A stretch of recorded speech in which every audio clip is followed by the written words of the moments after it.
J'ai beaucoup souffert en entreprise, du management, j'ai jamais trouvé ma place. En fait, j'ai toujours senti que je pouvais pas me révéler en entreprise. Que j'avais un potentiel, mais qu'en fait, j'arrivais pas à utiliser le code d'entreprise pour me révéler. Et il s'est passé un truc un jour qui a été un vrai déclic pour moi. Elle m'a dit: Sandra, tu comprends pas comment ça fonctionne. En entreprise, il faut que tu sois remarquable et remarquée. Je lui ai dit: attends, juste pour être sûre, ce que tu es en train de me dire, c'est que je ne suis pas assez visible de la direction. Et elle m'a dit: exactement. Et en fait, là, j'ai compris. Je voyais très bien ceux qui étaient remarqués et pas remarquables. Et là, j'ai fait: bah, ce n'est pas pour moi. Je me rappelle vraiment d'un moment où j'ai même explosé en sanglots en disant: mais putain, mais ma place, elle est là. Ça y est, j'ai enfin trouvé ma place, elle est là, à aider ces femmes, à vraiment être concrètement utile en fait. Quand tu es au pied du mur, tu trouves très vite des solutions. Aujourd'hui, je suis maman solo, j'ai 2 enfants, j'ai mon entreprise, je n'ai pas le choix en fait. Qui va payer mon loyer? Enfin, tu vois, j'y vais. J'ai lancé le premier événement à 9 mois de grossesse et je leur explique au micro: coucou, je suis Sandra et j'ai créé F Collective. Ça veut rien dire avoir le million. Ce qui est important, c'est faire de la marge, se focuser sur la vente, le chiffre, poser le salaire qu'on veut se verser. Et après, tu deviens une machine, tu es une lionne, tu vas chercher ce nombre de clients en fait. Bienvenue sur Binov TV dans One to One Business, l'émission où les parcours inspirent et où les expériences transforment. Comme d'habitude, nous allons explorer le monde de l'entrepreneuriat et cette fois-ci, ça sera celui de l'entrepreneuriat féminin avec Sandra Scanella qui est la fondatrice de F Collective qui est un réseau dédié à l'émancipation des femmes entrepreneurs. Sandra va nous parler de son parcours, de son expérience et de sa passion pour l'entrepreneuriat féminin. Bonjour Sandra, bienvenue sur Binov TV. Merci de m'avoir invité. Écoute, merci à toi d'avoir accepté cette invitation. Dans One to One Business, on commence toujours par se présenter un petit peu. Donc je te propose de te présenter à ta façon. Donc, et puis on va rentrer dans le vif du sujet. Eh bien, du coup, je m'appelle Sandra Scanella, j'ai 37 ans, je suis maman de 2 enfants. Et je suis, comme tu l'as dit, la happy fondatrice de F Collective, qui est un réseau donc, pour les femmes entrepreneurs qui accompagne les entrepreneurs dans leur développement et leur mindset d'entrepreneur. Bien. Pour faire court. Pour faire court. Ok, donc avant de revenir donc, sur F Collective et ce que c'est qu'F Collective, même si on l'a dit, qui est un réseau un réseau de femmes entrepreneurs. Oui. Donc voilà. L'idée, ça serait, nous, on évoque toujours en fait avec les entrepreneurs justement leur parcours personnel, leur milieu familial, etc. Parce que à force de parler avec des gens, on s'est rendu compte qu'en fait, souvent, le milieu dans lequel on vient, c'est son entourage, sa famille, etc., ses parents, font que on est la personne qu'on est et font aussi l'entrepreneur qu'on est. Ça fait l'entrepreneur qu'on est et les projets qui naissent. Absolument. Ou qui disparaissent parfois, parce que c'est pas toujours positif. Mais en tout cas, je veux bien, on va dire, apprendre plus de toi, de ton parcours. Je t'en prie. Et je commence à partir d'où? Du jour de ta naissance. Alors, je suis née non, en gros, dans les grandes lignes, donc moi, je suis née du coup en région Rhône-Alpes.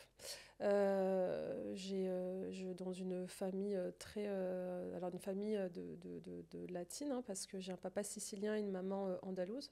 Donc, je suis issue de l'immigration, petite fille d'immigrés. Et du coup, une famille, beaucoup de valeurs, beaucoup de principes. J'ai une petite sœur qui a 2 ans de moins que moi. Et franchement, vraiment, on va dire, cercle très, très sain et très bienveillant. Je note juste une petite chose qui fera que, en fait, dans l'histoire en fait, de moi, ma construction et celle de F Collective, une famille latine, surtout sur les générations passées, la place de la femme, elle est un petit peu... en gros, c'est normal, hein, l'histoire de la femme au foyer, l'homme qui ramène l'argent. Je baignais dans cette situation, les arrière-grands-parents, les grands-parents. Ma maman, moi, s'est arrêtée de travailler quand elle nous a eus avec ma sœur pour s'occuper de nous. Donc j'ai vécu un petit peu dans cette situation, enfin dans cet environnement-là. Euh, donc ensuite école, un peu voilà petite on va dire jeune fille, adolescente, même jeune femme, un petit peu perdue dans les études, ne sachant pas trop quoi faire. Je me suis toujours laissée un peu guider. Je me suis toujours, on va dire, j'ai pris les options un peu généralistes pour me dire, bah, il y a bien un moment où je vais trouver ma voie. Et en fait, ce qui est drôle, c'est que vraiment, ça a tellement commencé tôt. Tu sais, dès le lycée, tu commences un peu à devoir choisir des spécialités, des spécialisations et spécialités. Ouais, et enfin, tu vois, hyper tôt. Donc, pareil.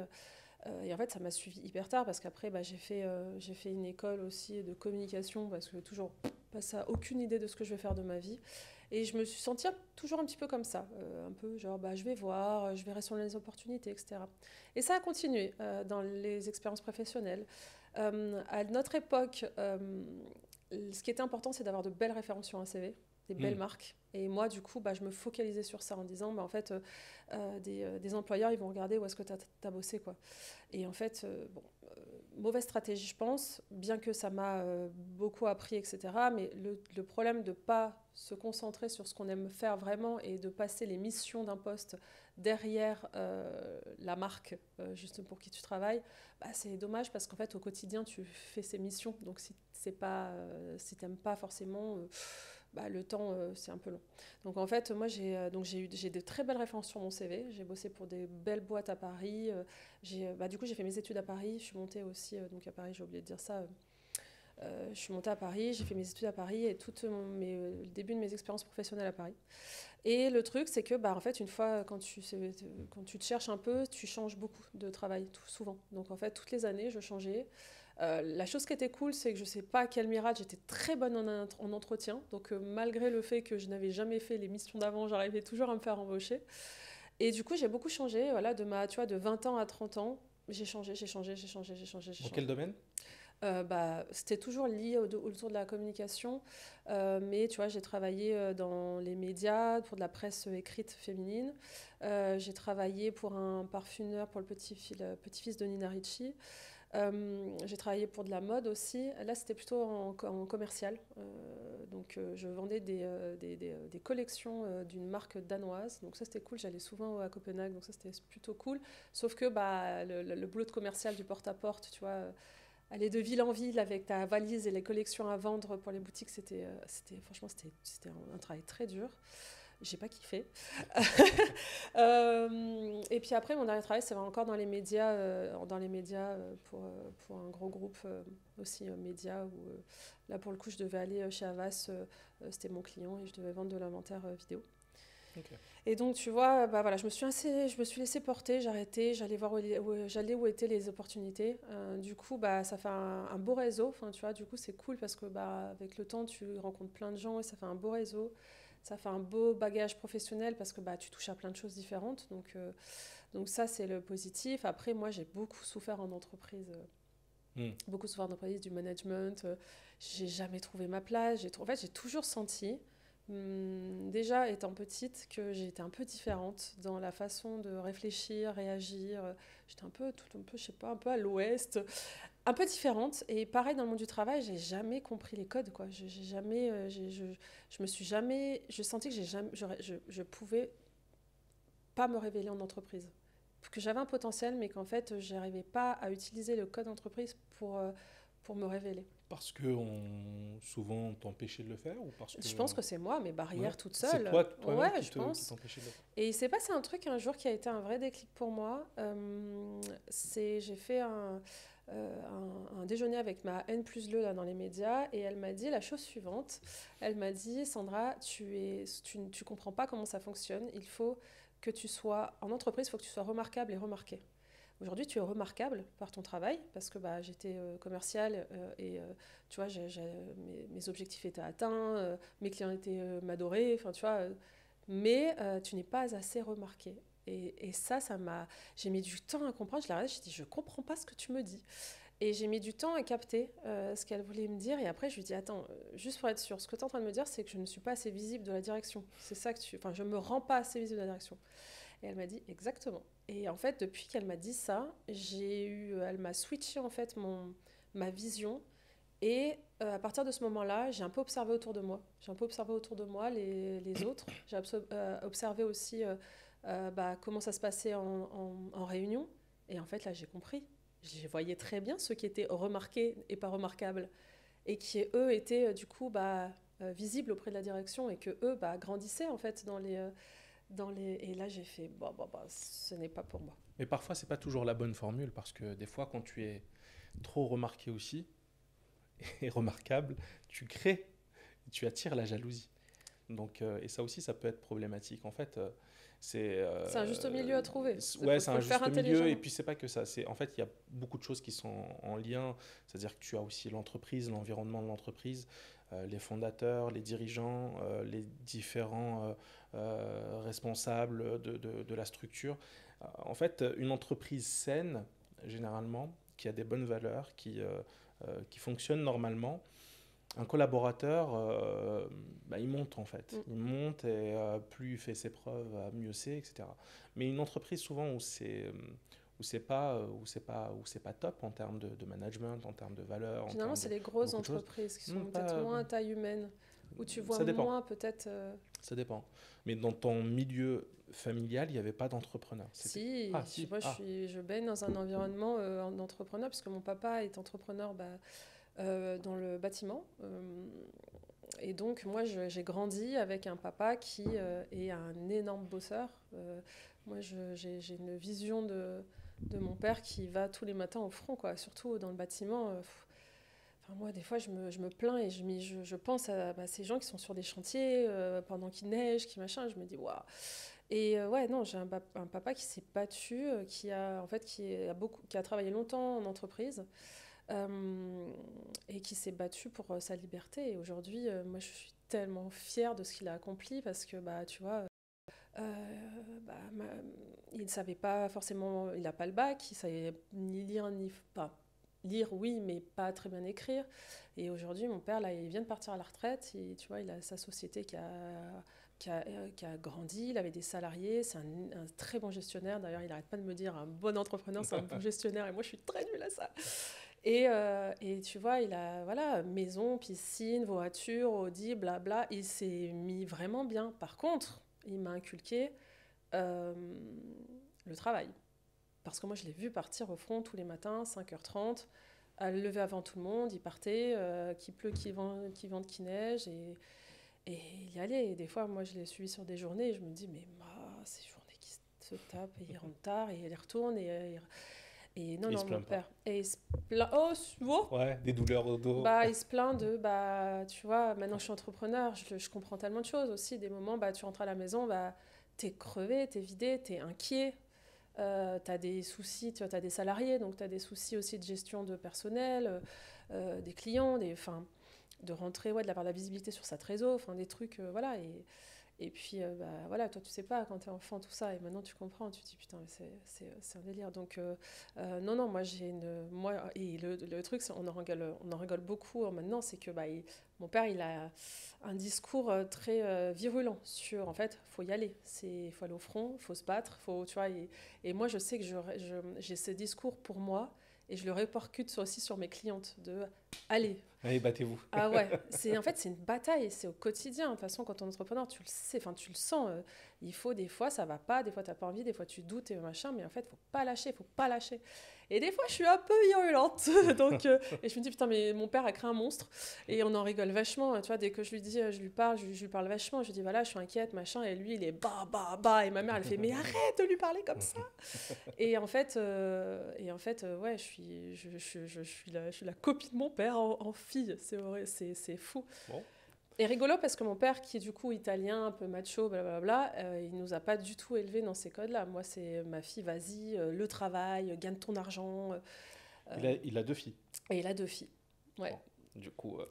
Il est très content d'avoir 2 filles. Ah oui, Mais tu vois, c'est important parce que c'est des valeurs que lui m'a inculquées et que tu vois aujourd'hui sont hyper présentes dans mon quotidien et encore plus depuis que je suis entrepreneur. Tu vois. Et ta maman, du coup, elle est entrepreneur elle aussi? Maman, elle était à son compte aussi. Elle était aussi à son compte. Et après, comme je t'ai dit, elle a arrêté de travailler. Ensuite, elle a recréé un business. Elle a recréé, en gros, mais entrepreneur aussi. Dans quel domaine? Plutôt le conseil en image. D'accord. Ok. Mais ouais, moi, je la vois quand elle travaillait, en tout cas, c'était à son compte aussi. Ok. Donc, en Ouais, fait, donc oui, oui, papa, maman, entrepreneur, quoi. base entrepreneur. Donc ta sœur, du coup, elle, Ma sœur, elle est aussi entrepreneur. voilà, c'est la famille des Oh, on a entrepreneurs. des petits soucis avec les entreprises, nous, on n'aime pas trop ce... Et elle fait quoi? Elle est dans le graphisme. D'accord. Bon, mais c'est cool. Du Ouais. coup, pour tes plaquettes. Ouais, ouais, ouais. Elle nous aide, elle elle travaille aussi pour nous, carrément. Oh, génial. Bien. Et du coup, alors, on va essayer de rentrer un peu dans le monde de l'entrepreneuriat et dans ton projet. Est-ce que tu peux nous parler un peu de la genèse Ouais, du projet ouais, F Collective? Quand est-ce que tu l'as créé? À partir de quand tu t'es ouais. dit Bah, tu vois, on c'est va le moment? continuer un peu l'historique parce que du moment, moi, où je suis toujours dans ces médias-là, je fête mes 30 ans. Et du coup, petite remise en question. Et là, encore une fois, je me dis, bon, ça y est, ça faisait 2 ans, c'était mon record, que j'étais du coup dans ce média. Je me dis, bah, qu'est-ce que je fais? Tu vois, je sens que c'est toujours pas la grande passion, mes missions, ce que je fais. Voilà, je sens que c'est toujours pas j'y suis pas encore. Et je me dis, bah allez, qu'est-ce que je fais? Je continue, je recherche, tu vois, je repostule à des choses en espérant un jour potentiellement être à la bonne place au bon moment, sur le bon truc, enfin, tu vois. Ou alors, est-ce que j'arrête avec ça et que je me dis, arrête, mais pause et juste prends le temps de comprendre qui tu es, qu'est-ce que tu veux dans la vie, à quoi tu aspires, qu'est-ce que tu aimes, les missions que tu veux quoi, accomplir et avoir. Et du coup, c'est ce que j'ai fait. Je suis partie, j'ai pris des jours de congé, je suis partie toute seule faire le point. Je suis allée à Biarritz, tu vois, genre océan. Je me suis fait un petit road trip toute seule. Et vraiment, j'ai listé, tu vois, dans l'avion, j'ai listé les réponses auxquelles je voulais, enfin les questions, pardon, auxquelles je voulais répondre pendant ces quelques jours toute seule. Est-ce que je reste à mon travail? Oui, non. Si oui, pourquoi? Enfin, tu vois, la réponse était l'argent, en vrai. Parce qu'on était bien payés. Sinon, bah ok, mais quoi? Enfin, tu vois, j'avais une liste comme ça, pro-perso. Et c'était pas très long, mais juste fallait que j'ai ces réponses-là. Et en fait, le fait de partir, enfin, franchement, j'ai pas cherché bien longtemps, en fait. Non, je veux plus faire ça, je veux être entrepreneur parce que depuis longtemps, j'ai plein d'idées de business. J'ai retrouvé mon ancien Mac quand j'étais jeune et j'avais un dossier par idée de business que je commençais à développer, mais que en fait, j'ai jamais vraiment pris eu le courage d'aller plus loin sur tous ces projets. Et en fait, je me suis dit là, vas-y, c'est le moment, t'as 30 ans, t'as pas d'enfant, go quoi. Donc je suis partie avec ces réponses-là et du coup je pose une dème, je parle à mon, enfin en gros je me suis dit réfléchis encore un peu machin et en fait il s'avérait que suite à une conversation avec mon manager où elle voulait, où en gros des choses, les codes allaient un peu changer dans l'entreprise et pour mes missions là je dis allez vas-y go et du coup je lui annonce que je veux partir et là à ce moment-là je n'ai pas d'idée de projet hein. Je sais que je veux être entrepreneur et je me dis bah, allez vas-y réfléchis. Et moi, c'était un peu le sujet de la femme qui me touchait. Je me dis, qu'est-ce qui te touche vraiment? Genre une cause pour laquelle tu pourrais te lever tous les matins et tu vois, te battre pour ça. Et tu vois, c'était il y a 7 ans. On commençait un peu de parler de féminisme. Il y avait des newsletters, je lisais ces newsletters. Il y avait des projets aux États-Unis. The Wing, je ne sais pas si ça va parler à des personnes. C'était Donanav qui avait créé une espèce de club féminin, mais un super beau lieu à Manhattan où elles pouvaient venir travailler, bosser, faire leur rendez-vous, où il se passait. Enfin, tu vois, c'était vraiment genre des femmes, des businesswomen qui venaient là et moi, je les regardais, je les suivais de loin, je me disais, putain, c'est génial, j'aimerais trop créer une chose comme ça. Et donc, ça, c'était un peu l'idée de base, tu vois. Et donc, plutôt sur un lieu physique. Mais en tout cas, j'avais, tu vois, les valeurs, dès les départs, je les ai posées. Et c'est les mêmes qui sont encore aujourd'hui, 7 ans après, finalement. Tu vois, genre, aider les femmes, en fait, malgré le fait que bah, potentiellement il y a des choses un peu compliquées dans la vie, tu vois, genre des sujets de maternité, des sujets peut-être de séparation, des sujets de cycle, et qu'il y a un endroit où on parle travail tout en bienveillance, mais on est là pour faire de l'argent. Et ça me parlait. Et du coup, j'ai un peu développé tout ça en parallèle.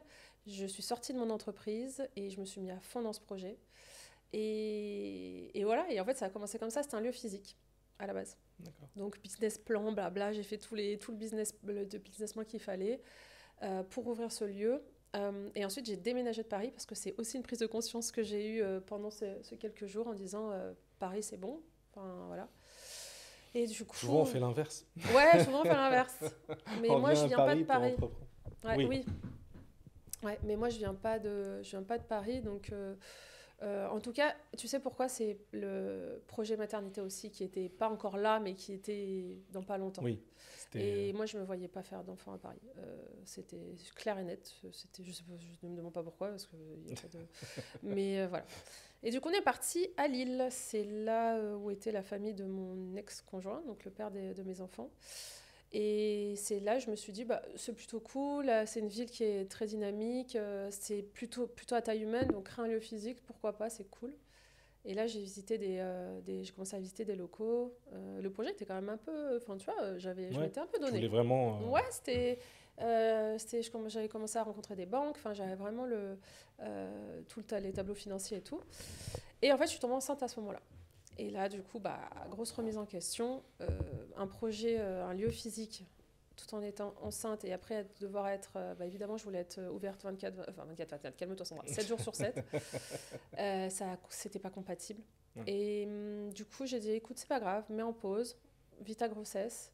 Sauf qu'en fait, quand t'as allumé, j'allais dire là, mais quand t'as allumé un feu dans le ventre, et là, je pense à mon papa parce que quand t'as allumé un feu au fond du ventre, tu vois, quand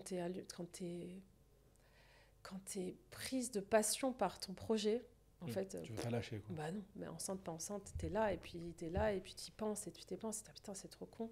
Et en fait, ce que j'ai fait, et heureusement que ça s'est passé comme ça, parce que là, j'étais en train de vouloir ouvrir un lieu physique dans une ville où je ne connaissais personne. Et heureusement que je suis tombée enceinte, et heureusement que je me suis dit, bah en fait, Sandra, c'est pas grave, tout ce que tu comptais faire dans ce lieu, bah fais-le, mais ailleurs, tu vois, tu peux louer des espaces, des endroits, et au moins, bah, tu crées un peu une communauté avant, ce qui était pas bête. Donc, tu as commencé par louer des espaces. Donc, en fait, je louais des espaces et je créais tous ces événements, toutes les formations que je voulais pour les femmes. On a fait, tu vois, le premier événement, c'était... j'ai lancé le premier événement de F Collective à 9 mois de grossesse. Il y a un événement où il y a une petite centaine de femmes. Du coup, j'ai réussi à faire déplacer, tu vois, autant de femmes un jeudi matin dans une ville, encore une fois, je connaissais personne. Parce qu'en fait, il y avait un sujet, il y a un truc, tu vois, genre, il y avait ça s'appelait What Will Beyoncé Do? Et en fait, ouais, il y a des images de moi avec toutes ces femmes, et moi, j'ai un ventre comme ça, et je leur explique au micro, bah, coucou, je suis Sandra, et j'ai créé F Collective. Et ça a commencé comme ça. Et en fait, depuis ce temps-là, depuis ce moment-là, ça n'a jamais arrêté. En fait, il y a un vrai besoin. Donc ça, c'était mon fils a 5 ans. Donc tu vois, c'était il y a 5 ans. Et en fait, bah, j'ai pas arrêté. Donc j'organisais des choses, des formations, des ateliers, même des sessions de mindset. On a fait plein de choses. Enfin, c'était génial. J'ai créé le premier podcast à Lille. On s'en parlait tout à l'heure. Donc j'ai interviewé des femmes un peu qui généraient de l'argent avec leur activité. Moi, je trouvais ça passionnant. Et en fait, petit à petit, bah, je me suis fait prendre dans cette vague passionnante de femmes entre elles et de ces retours. Ça m'aide vachement. Et en fait, on a créé une énorme communauté direct, quoi. C'était ouf. Et du coup, sur ce premier événement, donc, tu avais 100 personnes. Tu avais commencé directement par un événement free, accessible à tout le monde, ou bien tu le faisais payer directement? Enfin, rien n'est gratuit. Non, mais on peut avoir une stratégie. Non, j'ai fait payer, mais bon, comme tout le monde, au début, on met des petits tarifs. Là, c'était vraiment pour couvrir les frais, en fait, au début. Si tu veux, moi, pendant un moment aussi, j'ai eu le chômage. Et c'est un peu une histoire que je raconte et que du coup maintenant je me bats pour que les femmes ne comptent pas sur leur chômage parce que je me suis fait un petit peu après, moi j'ai eu aussi un bébé, bon bref. Et du coup, ouais, j'ai monétisé, dès que j'ai eu plus de chômage, là j'ai dit bon, il faut il faut aller chercher l'argent. Donc au début effectivement, moi ça me générait de l'argent, mais je réinjectais dans l'activité. Et c'est vraiment, moi je me suis retrouvée au pied du mur, tu vois, genre un mois avant la fin de mon chômage en disant ouais ok c'est cool Sandra, t'as une communauté et tout, on fait quoi avec ça maintenant, tu vois. Et c'est là, pied au mur, tu trouves des solutions. Genre, moi, hors de question, je retourne dans le salariat, je pense qu'on a compris. Et du coup, quand tu es au pied du mur, tu trouves très vite des solutions qui étaient pourtant très... tu vois, déjà, tu mets des vrais tarifs. Du coup, tu comptes le nombre d'événements, de choses que tu dois faire pour générer le chiffre d'affaires que tu dois. Et puis, moi, j'ai commencé aussi avec le temps, me dire, avec tout le temps, peut-être que je peux aussi accompagner des femmes, moi, dans un accompagnement, tu vois. Parce qu'au début, les événements, je faisais appel à des experts externes. C'est-à-dire que tu organisais les événements, tu faisais appel donc, à des experts qui venaient donner la valeur. donner de la valeur, etc. Et donc, les personnes qui venaient, elles avaient justement cette, on va dire, cette expertise qu'elles venaient chercher aussi pendant ces événements. Et donc, là, les premiers retours que tu as eus, du coup, c'était post-accouchement j'ai accouché entre-temps, hein. Là je l'ai pas dit, mais comme si papier naîtrait à la poste, tac. Non, mais moi j'ai accouché entre tout ça là. Mais en fait, ça allait, je gérais. Ça t'a pas bloqué derrière pour continuer à développer ton activité En fait, je te jure que le fait d'allumer un feu dans le ventre, ça donne des ailes en fait. Non, ça va pas. J'ai évidemment passé les premières semaines avec mon bébé, mais moi j'étais là, oui, allez quoi, on y va, on y retourne. C'est venu hyper naturellement. Tu voulais pas complètement non, lâcher ou te consacrer vraiment à 100%. Non, j'avais envie de reprendre le travail, et j'ai toujours eu envie de reprendre le travail. Même après ma deuxième, hein, je me vois pas faire maman au foyer ou choses comme ça. C'est ma perception à moi. Moi, je me vois. Enfin, il faut que j'aille travailler. J'adore mon travail. Donc, tu vois, là, j'ai trouvé ma voie, ma fameuse voie.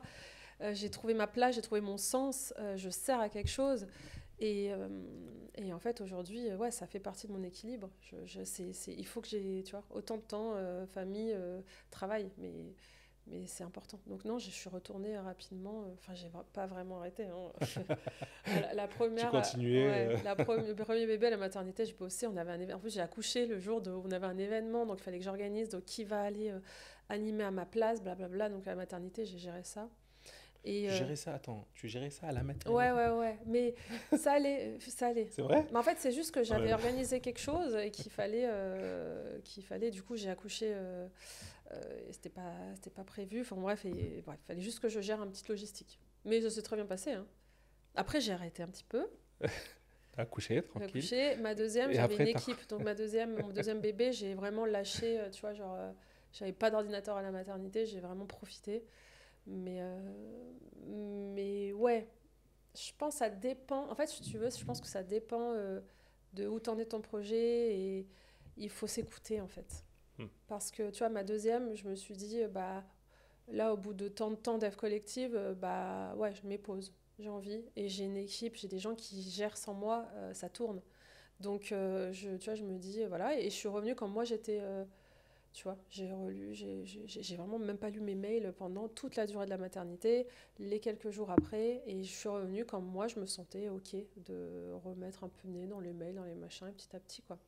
Okay. Mais non, après, t'as pas de congé maternité. Enfin, si t'as un congé maternité, c'est pas vrai. Maintenant, t'en as un petit. Mais juste pour comprendre, donc, à 30 ans, donc, tu décides de lancer F Collective. C'est vraiment à 30 que tu le lances ou Non. Je lance genre un an et demi, 2 ans après. Ok, donc plutôt 32 ans. Ouais, parce qu'après, le temps de sortir de l'entreprise, ça se fait pas, tu sais, oui. Le temps de sortir, blabla, le temps un an et demi après. Donc là, concrètement, ça fait 5 ans que ça existe. Ouais, le projet F Collective, genre le compte Instagram existe depuis 5 ans. Le business model tel qu'il est aujourd'hui, 3 ans. 4 ans, pardon, parce qu'on est en 2024. Parce que, en gros, à un moment donné, mars 2020, Covid, annonce du confinement. Donc tu ne pouvais plus faire d'événements. Moi, j'étais là, bon, un peu cata. Et c'est surtout, si tu veux, ce moment, il est hyper clé pour F Collective. C'est vraiment le moment où j'ai compris à conserver. Et c'est ce moment qui me propulse à chaque fois vers on va aller très très loin avec ce projet.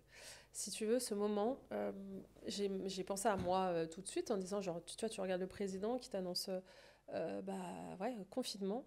Là, je me dis, bon, bah merde, enfin, tu vois, genre, nous, on avait une programmation des événements, comment je vais faire, etc. Et en fait, tout de suite, tu vas sur Instagram et tu vois, justement, c'est les femmes de la communauté qui sont en mode déprimée, genre en mode c'est terminé, je vais mettre la clé sous la porte. Enfin, moi, je scrollais, j'étais là, mais waouh, il se passe quoi? Tu vois, en fait, tout le monde était tout de suite hyper, c'est fini, quoi. Il n'y a pas de solution.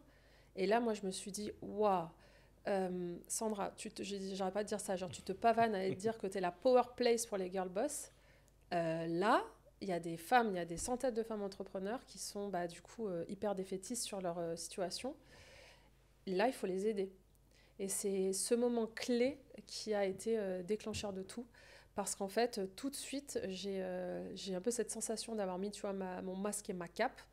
Et j'ai eu un discours de « attendez, là, il y a une situation, on n'arrête pas tout, en fait. On se met pas en veille non plus, genre à poncer le canapé toute la journée. En fait, on a un projet, ça va durer un temps. Qu'est-ce qu'on peut faire pour trouver des solutions pour continuer à faire vivre ce projet, qui vivent peut-être différemment, et surtout qu'on ne l'arrête pas. Ça va, et à un moment donné, enfin, tu vois, tout va rentrer dans l'ordre. Ça a été très long. Mais en tout cas, Au voilà, départ, moi, je pensais que ça allait durer un mois, ouais, c'est 2 clair. mois. Mais moi aussi, quand j'avais ces discours, tu vois. Mais c'est pas grave. En tout cas, il y avait la lumière au bout du tunnel. On l'a toujours un peu eu. On l'a eu un mois, puis après un autre mois. Mais il fallait pas lâcher. Et moi, j'ai eu tout de suite ce discours-là sur les réseaux sociaux et j'ai tout de suite mis en place des lives quotidiens. Tous les jours. J'avais mon rendez-vous avec elles. Et tous les jours, c'était un peu leur shot de motivation et ce message de ne vous mettez pas en veille. Trouvez des solutions. Et en fait, ce qui est génial, c'est que moi, j'ai un... Tu vois, je suis l'image de F Collective, mais en fait, de par mon histoire, de par mon parcours et mes expériences, je peux me permettre de dire certaines choses. Quand je dis, en fait, essaie de trouver des solutions, moi, je suis dans un truc événementiel, ma solution, ça a été de tout passer sur le digital. Et au contraire, opportunité professionnelle de malade, c'est-à-dire que c'est là où j'ai enfin trouvé un business model viable, que tous les gens qui suivent F Collective de n'importe où dans le monde pouvaient enfin accéder au contenu, parce que moi je recevais tous les jours des trucs genre ça donne trop envie d'être à Lille, et là enfin tout le monde achète. Et en fait je me dis mais en fait c'était sous mes yeux, j'aurais pu faire ça dès le début, hein.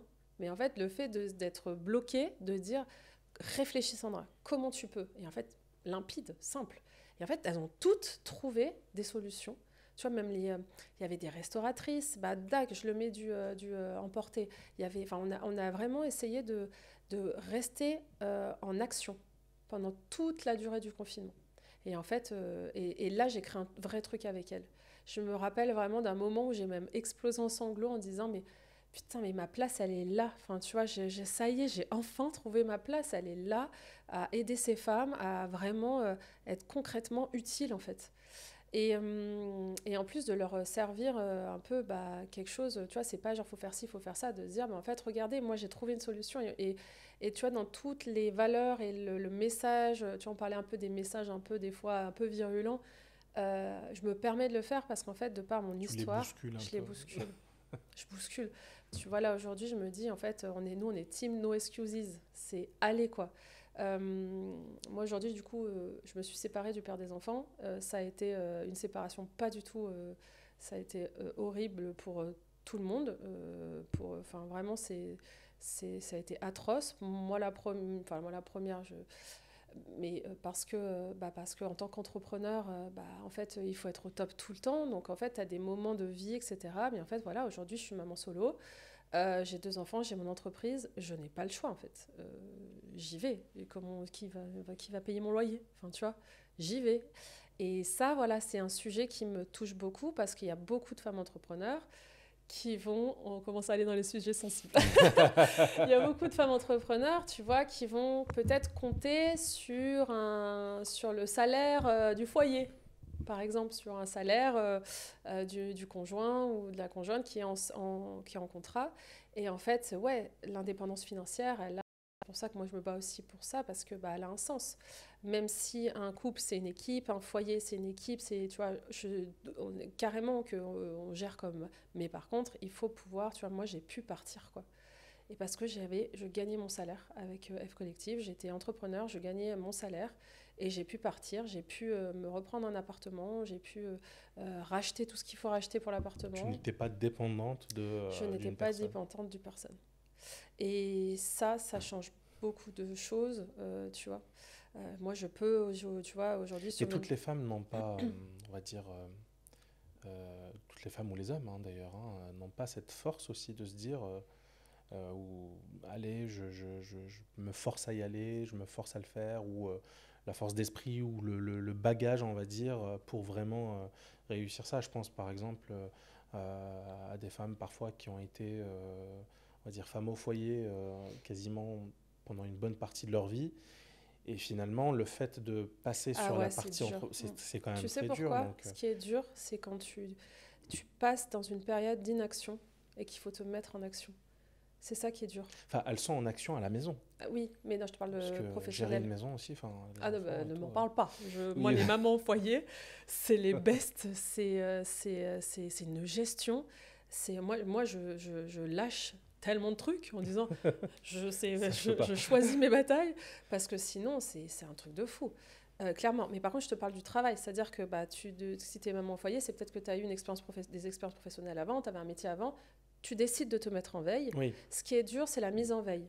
Par exemple, tu t'arrêtes, mais c'est tout con aussi, tu t'arrêtes de travailler, je sais pas, tu prends une année sabbatique, bah, il faut retourner après, tu vois, genre, c'est ce que je te disais aussi sur le confinement, c'est ne vous mettez pas en veille. C'était ça qui était dangereux. Parce qu'en fait, une fois que tu étais le fait statique, de tout arrêter, ça, c'est ouais, pas la bon. mise en action, alors que si, tu vois, je sais pas, imagine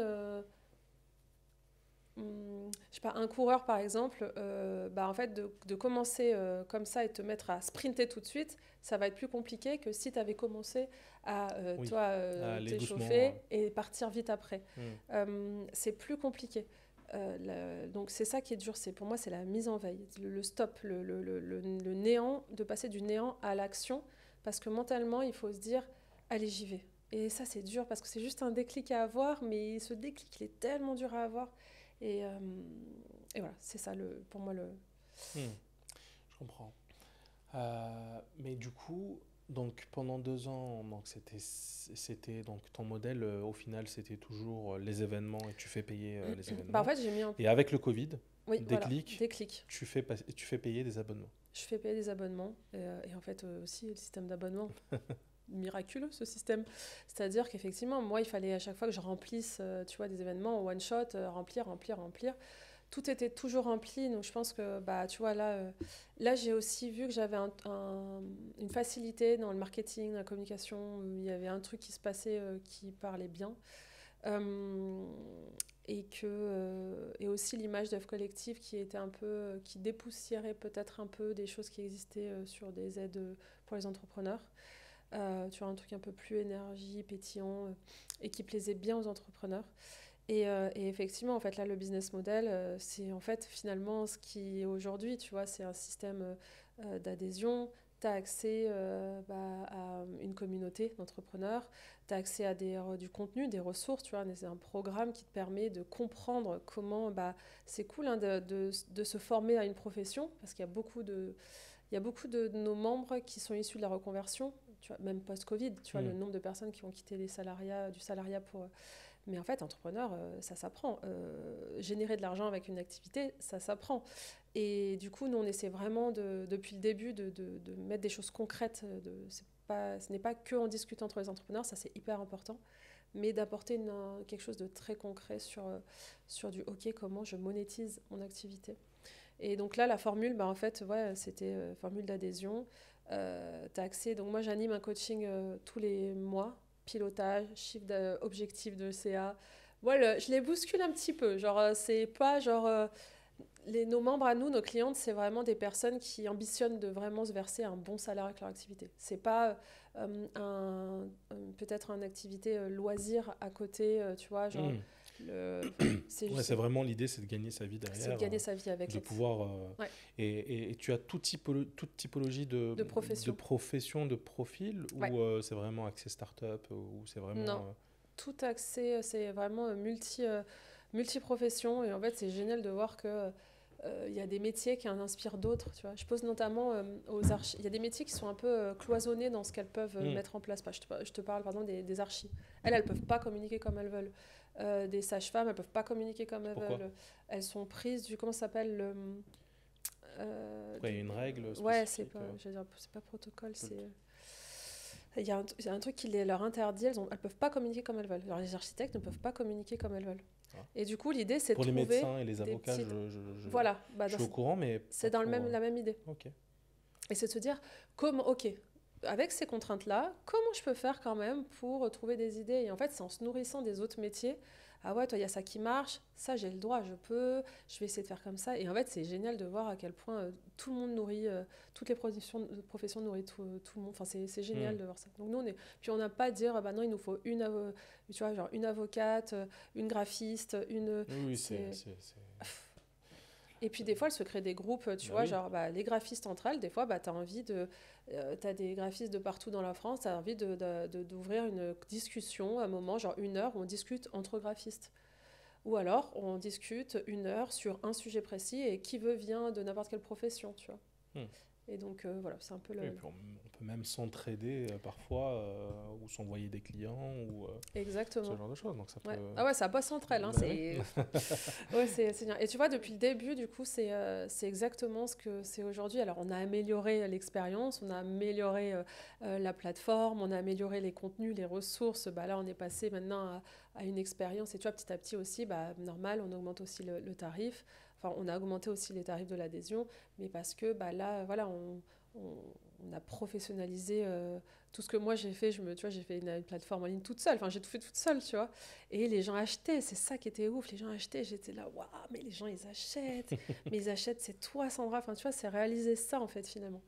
Et finalement, en fait, depuis ce moment-là, donc on est en 2020, tu vois, je n'ai un seul objectif, c'est de développer ça. Et je pars pas dans tous les sens. Tu vois, l'entrepreneuriat, tu peux faire tu peux faire des événements, tu peux faire, enfin, il y a plein de choses que tu peux développer en parallèle. Mais ouais, je le ferai. Mais d'abord, on focus sur, tu vois, le noyau du business. Mais elles payent, mais il y a une valeur derrière. Pourquoi elles payent alors? Elles payent parce qu'elles savent que ça va leur rapporter 3 fois derrière.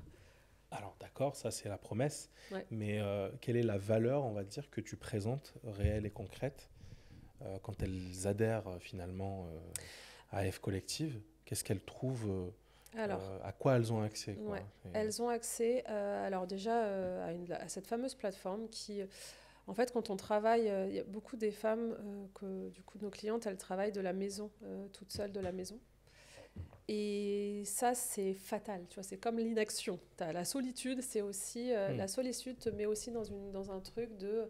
T'es toute seule face à tes problématiques, tes peurs. Mais c'est normal. Même moi, quand je passe 2 jours à la maison en train de travailler, je les vois arriver là, par les fenêtres, de partout. Peur, doute, je suis là, wow, faut que je sorte de la maison, faut que j'aille parler, enfin, que je vois des gens. Et c'est normal. Mais sauf que ça, quand on reste toute seule avec le temps, c'est fatal pour le business, mais c'est fatal. Ça coupe l'herbe sur le pied, la motivation, l'envie, les angoisses, tout. Et puis tu as le truc de il faut que je me mette en action parce que l'argent ne rentre pas, mais j'ai peur, j'y vais pas. Et du coup, cette plateforme-là, qui est une plateforme en ligne, va leur permettre du coup d'arriver tout de suite sur une communauté d'autres femmes qui, comme elles, travaillent de la maison, ont leur activité et ont exactement les mêmes peurs et les mêmes angoisses. Et en fait, donc chacune dans leur profil, elles peuvent du coup mettre leurs informations professionnelles. Donc, comme tu disais tout à l'heure, système de recherche, j'ai besoin d'une graphiste, tu as toute la liste des membres graphistes. On a un système de géolocalisation, parce que nous, c'est hyper important. Tu vois, hier, à chaque fois qu'on fait un déplacement, on essaie d'aller rencontrer les clientes dans chacune des villes. Mais de se dire, chez système de géolocalisation, tu vois tu as 3 membres qui habitent juste à côté de toi, contacte-les. En fait, c'est faire du réseau facile et en fait, moi, je me suis battue contre ces réunions de réseautage où tu vas et que tu sais pas à qui tu peux parler, tu sais pas qui est qui, on en parlait tout à l'heure, de sais pas qui est qui, t'es là avec ta coupe de champagne et t'es en mode genre... Et moi, ça m'arrive encore aujourd'hui, des fois je fais des trucs, je suis là, c'est Sandra, mais c'est parce qu'en fait, c'est pas donné à tout le monde d'être à l'aise dans ce genre de situation. Et en fait, F Collective, c'est juste qu'on t'aide dans cette situation à le faire tellement facilement. En fait, on te met, tiens, regarde, je te présente Julie, elle habite à 3 coins de rue de chez toi. Est-ce que ce serait pas bien d'aller boire un petit café avec Julie, tu vois? Et facilement via la plateforme, petite chat, coucou Julie, je vois qu'on est, tu vois, elles font partie du même réseau, donc en fait, elles sont toutes friandes, elles sont toutes OK pour aller boire des cafés et tout. Va demander de boire un café avec un mec ou une nana que tu vas rencontrer et qui va pas avoir le temps de te rencontrer, il s'est pas quitté, enfin, tu vois. Là, c'est Oui, ça hyper casse facile. déjà un peu une Ouais, barrière. voilà. On fait des réunions hebdomadaires sur le digital où chaque semaine, elle discute avec un groupe de 5 personnes, de 4-5 personnes. Et Elles discutent entre elles. elles discutent entre elles. Et du coup, elles se connaissent, tu vois. Et en fait, ce qui est génial, c'est qu'elles viennent toutes d'endroits différents. Et que des fois, elles s'écrivent, tu vois, on voit sur la plateforme, genre coucou, je suis en déplacement à Marseille, les Marseillaises, enfin, tu vois, est-ce on se fait pas un truc, enfin, tu vois. Et c'est une énorme force de frappe et comme tu dis, après, elles se recommandent, elles bossent entre elles, enfin, elles génèrent en fait de l'argent toutes seules et sans qu'on leur oblige. Et ça, je le dis parce que les autres réseaux, généralement, c'est t'as recommandé qui cette semaine, t'as généré combien de chiffres d'affaires, enfin, tu vois. Nous, ça se fait tout seul parce qu'en fait, juste tu les mets dans un moment de libre échange ouvert et que chacune pose une problématique de sa semaine ou un sujet. Moi, en ce moment, c'est ça. Moi, mon sujet, c'est ci. Là, j'ai fait mon site internet. Est-ce qu'on peut le parcourir tout ensemble? Vous dites ce que vous en pensez. Et ça, c'est toutes les semaines. Donc, ce sont des réunions fixes qu'elles auto-organisent ou c'est vous qui... C'est nous qui organisons. Pour le coup, c'est un rendez-vous. On change un peu le jour, là, parce que c'est pareil, il faut aussi s'adapter aux agendas de chacune.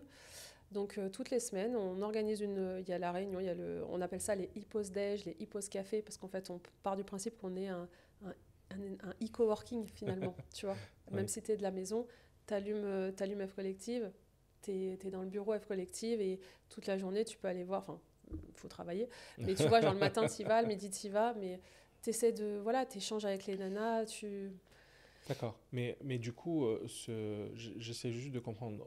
Parce que tu m'avais dit tout à l'heure qu'aujourd'hui, vous êtes à 400 membres. Ouais, plus de 400, ouais, ça fait 450. Plus de 400 quand même. Active, c'est-à-dire que depuis la création de F Collective, on a accompagné plus de 2000 femmes.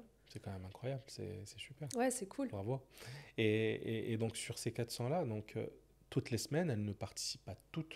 L'idée, c'est de se dire, effectivement, nous, il y a beaucoup de mamans, tu vois, dans le réseau. Ouais.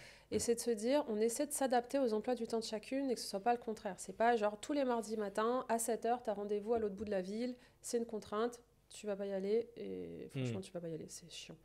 Là, c'est de se dire, on essaie de faire, et c'est une fois, des fois, si tu as des réseaux, c'est une fois par mois, c'est-à-dire tu loupes, tu dois attendre le mois prochain.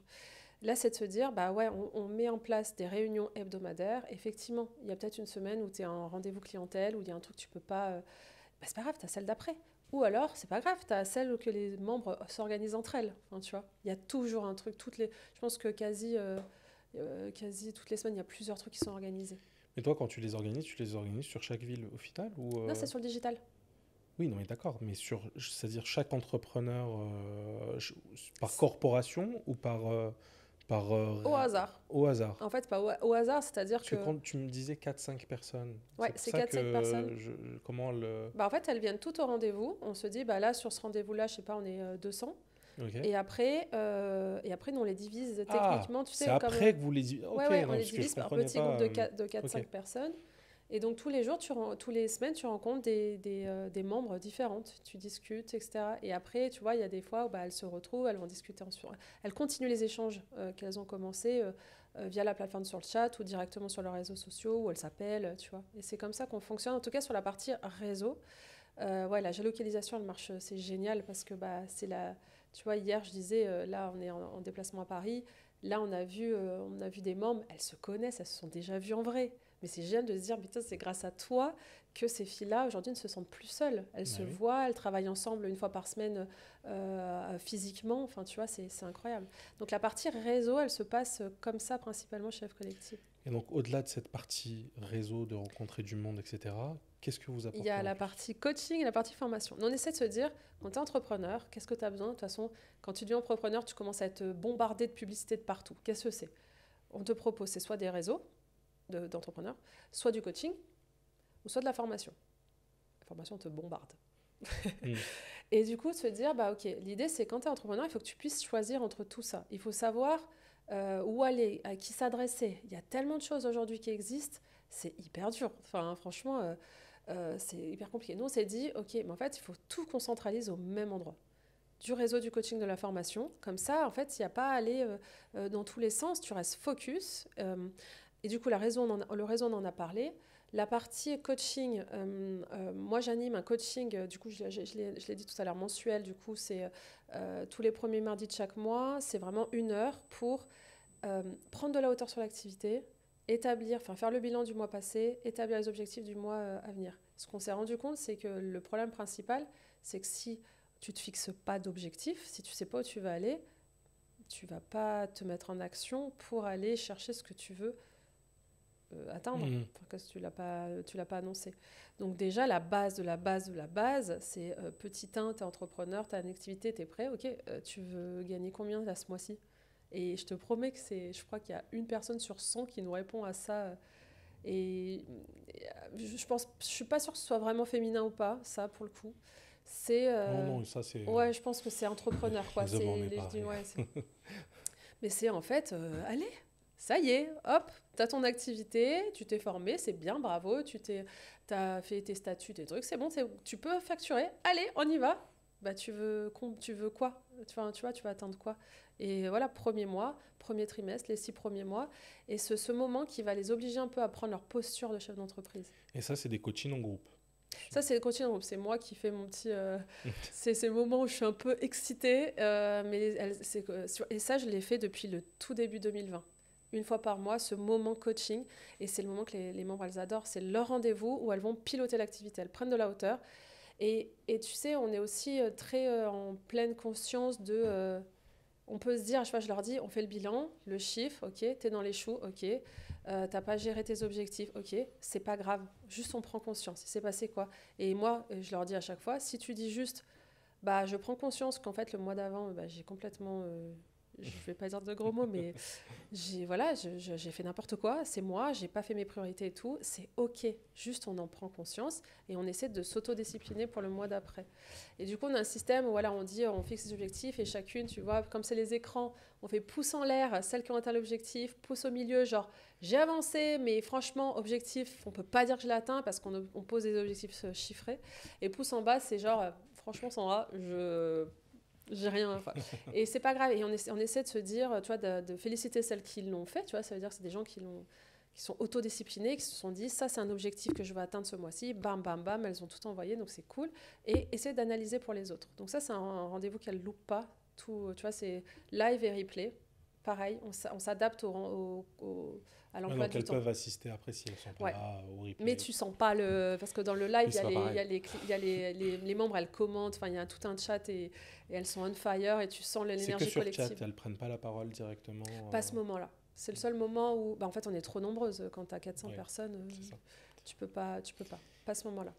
Et à quel moment tu les vois en vrai alors? Ces moments en vrai, en physique. Ouais, en physique. Pas quand on organise des choses.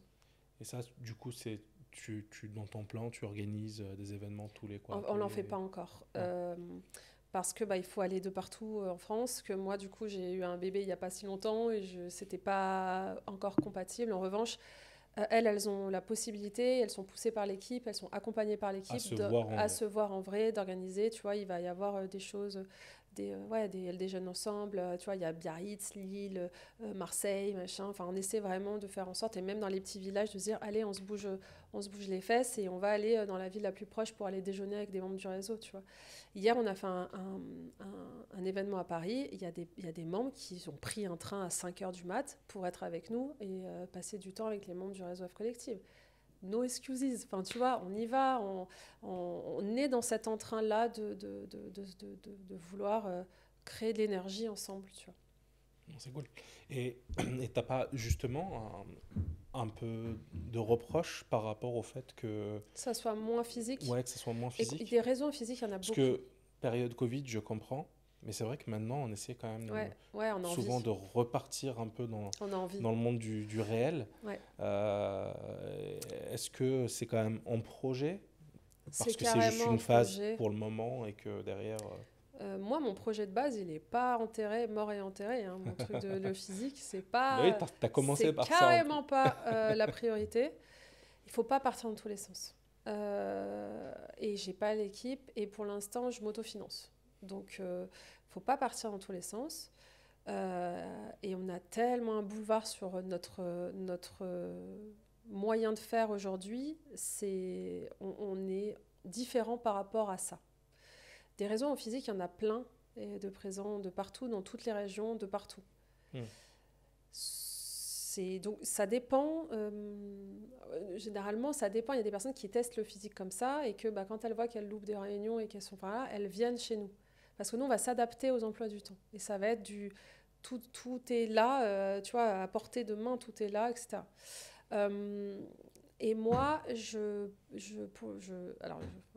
aujourd'hui, il est hors de question qu'il y ait d'autres personnes qui, avec l'image de F Collective, en mon nom, organisent des cercles ou des choses comme ça, comme il en existe plein, encore une fois.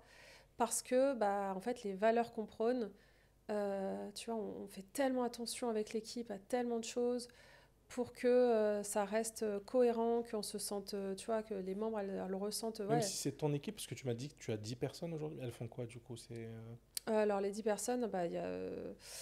on a du marketing, on a de la relation client, on a de la satisfaction, expérience, animation. On a des coachs, parce que j'ai pas fini la partie coaching. On a des coachs, on a en fait tout géré ce beau monde, en fait, l'acquisition, l'expérience et la rétention, quoi. C'est quand même... C'est dans tes équipes, les coachs? Oui, ou c'est de l'extérieur. Non, c'est des extérieurs. Ah, c'est des extérieurs. En fait, si tu veux, et donc ça va finir un peu la troisième partie sur les ressources et tout. Ce qu'on vient chercher aussi chez nous, c'est une méthode. Une méthode qui, avec le temps maintenant, voilà. Maintenant, je me sens un peu légitime avec toutes les femmes qu'on a accompagnées depuis tellement de temps. Je vois tout le temps les mêmes blocages et voir les mêmes problématiques et ce qui marche pas, en fait. Et du coup, avec le temps, tu vois, je me suis sentie légitime de donner une formation sur ci, de faire un contenu sur ça. Et donc, mois après mois, année après année, tu te rends compte que finalement, il y a vraiment un truc, tu vois, une espèce de trame où tu te dis, en fait, c'est tout le temps la même chose, qu'importe l'activité. C'est que tu dois avoir bien travaillé ta cible, ça on l'a compris, mais travailler sa cible, c'est le persona, ouais, c'est cool, mais en fait, qu'est-ce que t'en fais quoi derrière? C'est surtout de se dire, mais en fait, tu vois, genre la proposition de valeur, parler, je pense que ça, chef collective, on est un peu fort quand on choisit des sujets ou d'événements, etc. C'est important de parler à ta cible. Comment tu utilises le travail que tu fais sur le personnage, chose que tout le monde fait au début, mais c'est aller plus loin, c'est de se dire, ok, comment tu utilises ça concrètement et pas partir dans tous les sens pour parler, flèche dans le cœur à ta cible qu'elle a besoin d'acheter chez toi tout de suite maintenant, en fait. L'offre, mais moi je vois, à chaque fois, je vois tellement de projets où, tu vois, mais même dans les métiers du bien-être, de dire, ok, mais tu vends quoi? Oui, je vends, voilà, je suis naturopathe. Ouais, ok, tu vends quoi? Et en fait, je challenge toujours, je ne comprends pas ce que tu vends. C'est qu'est-ce que tu vends? Et en fait, de se rendre compte qu'elles ont besoin d'aide aussi sur... nous, on utilise beaucoup la notion de, tu vois, de pack, mais parce que pack, ça permet que tout le monde comprend un peu c'est quoi l'offre, en fait. Donc, en fait, il faut travailler une offre qui soit hyper claire et surtout bien... avec le wording mitraillette, comme on dit chez nous. Genre les fameux wordings qui vont toucher en plein cœur ta cible et de dire, voilà ce que je vends ça, ça coûte tant, et voilà, grâce à moi, comment tu vas te sentir, ce que je vais transformer chez toi.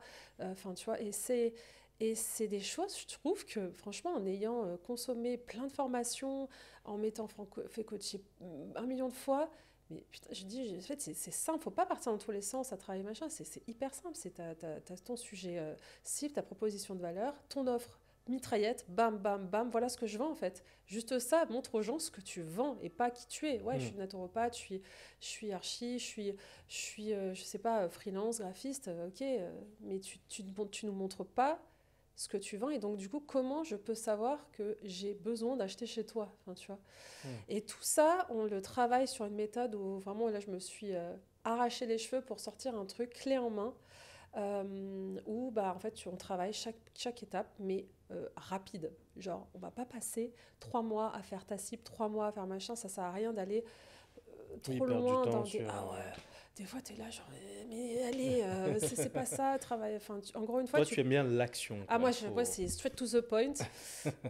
Et c'est ouais, ce qui va vraiment servir, en fait. Viens, on fait que ça. Et le reste, tu as le temps de perdre du temps à faire des du pendant 3 mois.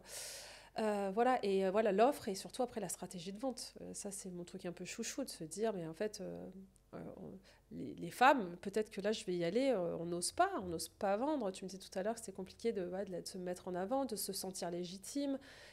Ouais, maintenant que je sais ce que je vends, mais comment j'adresse, comment j'en parle, comment je vais chercher, voilà. Et nous, on a vraiment une méthode. Pareil, avec le temps, je me suis rendu compte que c'est toujours la même chose, c'est comment tu vends en fil rouge toute l'année. C'est quoi ta stratégie pour vendre en fil rouge toute l'année? Que tu aies un flux de personnes, que tu arrives à avoir un flux de personnes dont tu vas attirer à toi, parce qu'il faut arrêter aussi de croire que le truc de attirer les clients à vous, non, il faut chercher l'argent, il faut aller chercher les clients, tu vois, ça c'est pas vrai. Prospecter, quoi. Voilà, prospecter. Alors nous, on essaie de se dire, voilà, la prospection, c'est ce qu'il y a. Nous, on fait des sessions de prospection collective dans le réseau, 2 fois par mois. Parce que c'est le truc qui, comme tu vois, c'est à un moment donné, c'est straight to the point. Point A, point B, tu demandes directement, tu parles directement à la personne, enfin ton prospect, tu veux pas, voilà ce que je vends, etc. C'est plus rapide, tu as au moins des retours plus rapides. Et après, ce système de... Alors le système de vente dont je te parle, c'est pas forcément de la prospection parce que les femmes, on n'aime pas la prospection. Donc en fait, moi, mes clientes, elles veulent pas forcément autant de parler de prospection. Peut-être parce qu'elles n'ont pas le mindset commercial. Elles n'ont pas encore le mindset commercial. Mais on y vient, tu vois, genre, j'ai la méthode enfin, et c'est la dernière chose. Je connais d'excellentes commerciales. Moi aussi, c'est des machines, c'est génial. Et heureusement qu'il y en a pour tous les goûts, tu vois. Mais en tout cas, ouais, la prospection, c'est un peu la bête noire, en tout cas des femmes qu'on a un peu accompagnées. Donc, on en parle de la prospection, encore une fois, on a toute une feuille de route, on a des messages clés, on a tout un process, on a des tableaux, on te donne tout. Mais si jamais tu veux pas, enfin, si jamais c'est pas ce pourquoi tu es à l'aise tout de suite, la méthode, c'est de se dire, ok, c'est quoi le système d'entonnoir? C'est de dire, en fait, comment tu fais rentrer des gens dans une espèce de process où, en gros, ils vont te voir sur peut-être, je dis n'importe quoi, mais un post LinkedIn, et ensuite, tu les emmènes où? C'est cool hein, de faire du contenu sur LinkedIn, sur Instagram, mais en fait, les gens n'emmènent personne. Y a pas, tu les emmènes où, les gens? Tu les emmènes où, les gens qui regardent tes contenus? Il faut les prendre par la main et leur dire, bah, si tu veux en savoir plus, si tu veux télécharger peut-être mon ligne manette ou un ressource, si tu veux, je ne sais pas, mais il faut en tout cas avoir une stratégie un parcours pour les personnes. Sinon, bah, tu crées du contenu. C'est cool, hein, tu as des vues, mais tu n'as pas de business qui rentre. Tu ne transformes pas derrière. Normal, tu n'as pas de process, tu n'as pas de système. Donc ça, c'est comment on fait en sorte pour chaque métier d'avoir un système. Voilà, et en plus, avec le temps, maintenant, on réussit à avoir des systèmes types. Pour les photographes, pour, tu vois, genre avec, avec le temps. Parce que toi, tu as organisé suivant des corporations, quoi, des corporations métiers. Bah, on essaie de plus en plus à essayer de le faire, tu vois. C'est mieux pour... c'est mieux, c'est plus personnalisé. Mais en tout cas, cette méthode-là, elle est applicable à tous les métiers. Encore une fois, c'est le truc de base. C'est ton offre, ton tarif, comment fixer un tarif aussi. Waouh. Ça, c'est un grand sujet. Et après, c'est les temps forts. C'est-à-dire que... dans l'année, il faut créer des temps forts. Il faut événementialiser certaines choses pour des personnes qui sont dans tes prospects, qui te suivent finalement à un moment donné, disent, allez, j'achète. Et ça, des temps forts, ça peut être des offres commerciales, Noël, la fête des mères. On propose aussi d'organiser tes propres événements, tu vois, genre je fête mes 1 an. Tu organises. Donc il y a quand même beaucoup derrière, tu les accompagnes beaucoup quand même sur une stratégie très marketing et très communication sur les réseaux, quoi. En fait, parce que elles utilisent quasi tout ça. C'est la facilité, tu vois, les réseaux, c'est gratuit, il va quasi toutes nos clientes partent là-dessus. Mais c'est, attention, ok, tu vas te passer du temps parce qu'il faut du temps pour créer du contenu. C'est quoi le contenu intéressant? On rappelle la cible, qu'est-ce qu'elle veut entendre, on fait pas n'importe quoi, tu vois, et c'est surtout c'est quoi le parcours? Comment tu transformes un contact, enfin une vue que tu as sur Instagram en contact. Et ton persona, toi, c'est quoi? Mon persona, moi? Non, ton persona de F Collective, Mon persona à F Collective? F Collective sur ton client, on va dire... idéal. Ta cliente ou... Bah, c'est idéal, moi. Oui. Bah, c'est tout le temps comme ça. Tu poses la question, c'est souvent ça. Bah, c'est alors, on va dire le cœur de cible, c'est vraiment ce que je t'ai dit depuis le début, c'est une femme. L'âge, c'est Il n'y a pas d'âge, on a tous les âges chez la race. Mais bon, allez, je vais faire. Franchement, je me mets moi parce que clairement, j'ai créé ce que moi j'aurais voulu avoir. Donc, je vais dire entre 30 et 45 ans. C'est vraiment le cœur de cible. Alors, on a beaucoup voilà, liés à la maternité, peut-être. Tu vois, des projets un peu qui ont besoin de sens, qui se sont formés à un métier, issus de la reconversion, et qui aujourd'hui veulent oser rêver que c'est possible, qu'elles vont pouvoir euh, se verser un salaire grâce à un truc qu'elles aiment faire. Mmh. Euh, Donc c'est très t'es quand même sur, on va dire, des femmes qui sont en mode early dans leur projet, t'es ouais, gorilla. c'est généralement, on va dire, les 3 à 5 ans première année d'activité. Hmm. Tu vois, une personne qui va être, par exemple, qui a une entreprise, qui a déjà des salariés, etc., elle va pouvoir apporter à ces filles-là. Mais effectivement, après, cette méthode-là, tu sais, la méthode, des fois, tu as des entrepreneurs qui ont déjà, tu vois, qui dépassent plusieurs dizaines de milliers d'euros par mois et qui reprennent la méthode en disant, ah ouais, enfin, tu vois, aura juste, Hmm. ça parle à tout le monde, en fait. Ça parle à tout le monde. Mais clairement, après ouais, nous, sur ce produit-là, en tout cas, c'est, on va dire, 3 à 5 ans première année d'activité. Et l'idée, c'est qu'après, évidemment, on aimerait tu vois, continuer Bien sûr. à garder ces filles. Parce qu'en fait, nous, c'est cool. Hein, on leur donne tout clé en main. Elles se développent, elles génèrent du chiffre d'affaires. Et à un moment donné, il faut aussi qu'on puisse leur proposer la suite Hmm. et pas qu'elles partent. Donc Et c'est justement, dans tu les projets. réfléchis Ouais, à oui. Franchement, ça va être mastermind, ça va être réseau, tu vois, mais on va dire un autre réseau avec certains types de niveaux. En fait, il n'y a pas 36 solutions, mais ça le sera. C'est juste que, encore une fois, il ne faut pas partir dans tous les sens. Et ça, c'est un conseil aussi que je donne aux entrepreneurs. C'est, tu vois, des fois, avoir une offre, t'es focus là-dessus, quoi. Tac, tac, tac, tac. Tu sais que c'est une Oui, offre quand tu chouchou sais que ça qui, fonctionne, donc tu sais que ça fonctionne, en fait. Pour l'instant, je sais qu'un jour, je vais dire, ça y est, c'est bon, allez, go, on y va. Tu vois. Mais pour l'instant, je ne le sens pas. Pour l'instant, j'ai tellement encore de développement possible pour ce qui existe là que je ne veux pas partir dans tous les sens. bien. Et donc sur ta partie stratégie de développement, donc j'ai vu que tu étais quand même pas mal sur les réseaux. Ouais, Donc tu as une stratégie réseaux sociaux ou ouais. vraiment Alors, la nouvelle stratégie, c'est donc effectivement, alors là, je me suis mis à fond sur le personal branding. Pour justement faire connaître Rêve Collectif via mon histoire, parce que tu as vu, c'est vachement lié. Donc, mon histoire personnelle, effectivement, les femmes de ma famille, mon histoire à moi, la maman solo, il faut se battre pour aller, enfin, tu vois, tout ça. C'était quelque chose que j'incarne tellement fort et c'est tellement les valeurs de Rêve Collectif qu'il faut que je mette. Ça fait plusieurs mois là que je travaille plus du contenu Sandra. Avant, j'étais très que F Collective, Hmm. que branding. Puis le fait de personnaliser, parce que nous, c'est sur Binov, justement, on a aussi une offre dédiée pour les personnes qui veulent travailler leur personal branding et où on les accompagne vraiment sur leur création, etc. Et justement, aujourd'hui, on va dire la vision qu'on a, c'est que l'entreprise ne fonctionne plus juste avec son Une nom. marque. Ouais. Il y a besoin, elle a besoin très souvent d'avoir le fondeur ou les fondeurs qui portent en fait le projet Ouais. et qui le portent vraiment. Donc on peut plus se cacher juste derrière une marque Ouais. et donc il faut vraiment le porter et le faire bien parce Mm. que du coup, comme on se disait, on peut se louper aussi et très rapidement tomber. Donc du coup, ça fait partie de toi, de ta stratégie Ouais. Là, aujourd'hui, la aujourd'hui. stratégie d'acquisition pour F Collective, c'est effectivement stratégie de contenu réseaux sociaux qui transforme, du coup, comme on l'a dit tout à l'heure, un contact, une vue à un contact. C'est comment, du coup, on récupère des adresses mail. Et derrière, maintenant, on met en place des événements marketing, des webinaires, des challenges. Là, on a fait un énorme challenge début d'année sur 4 jours.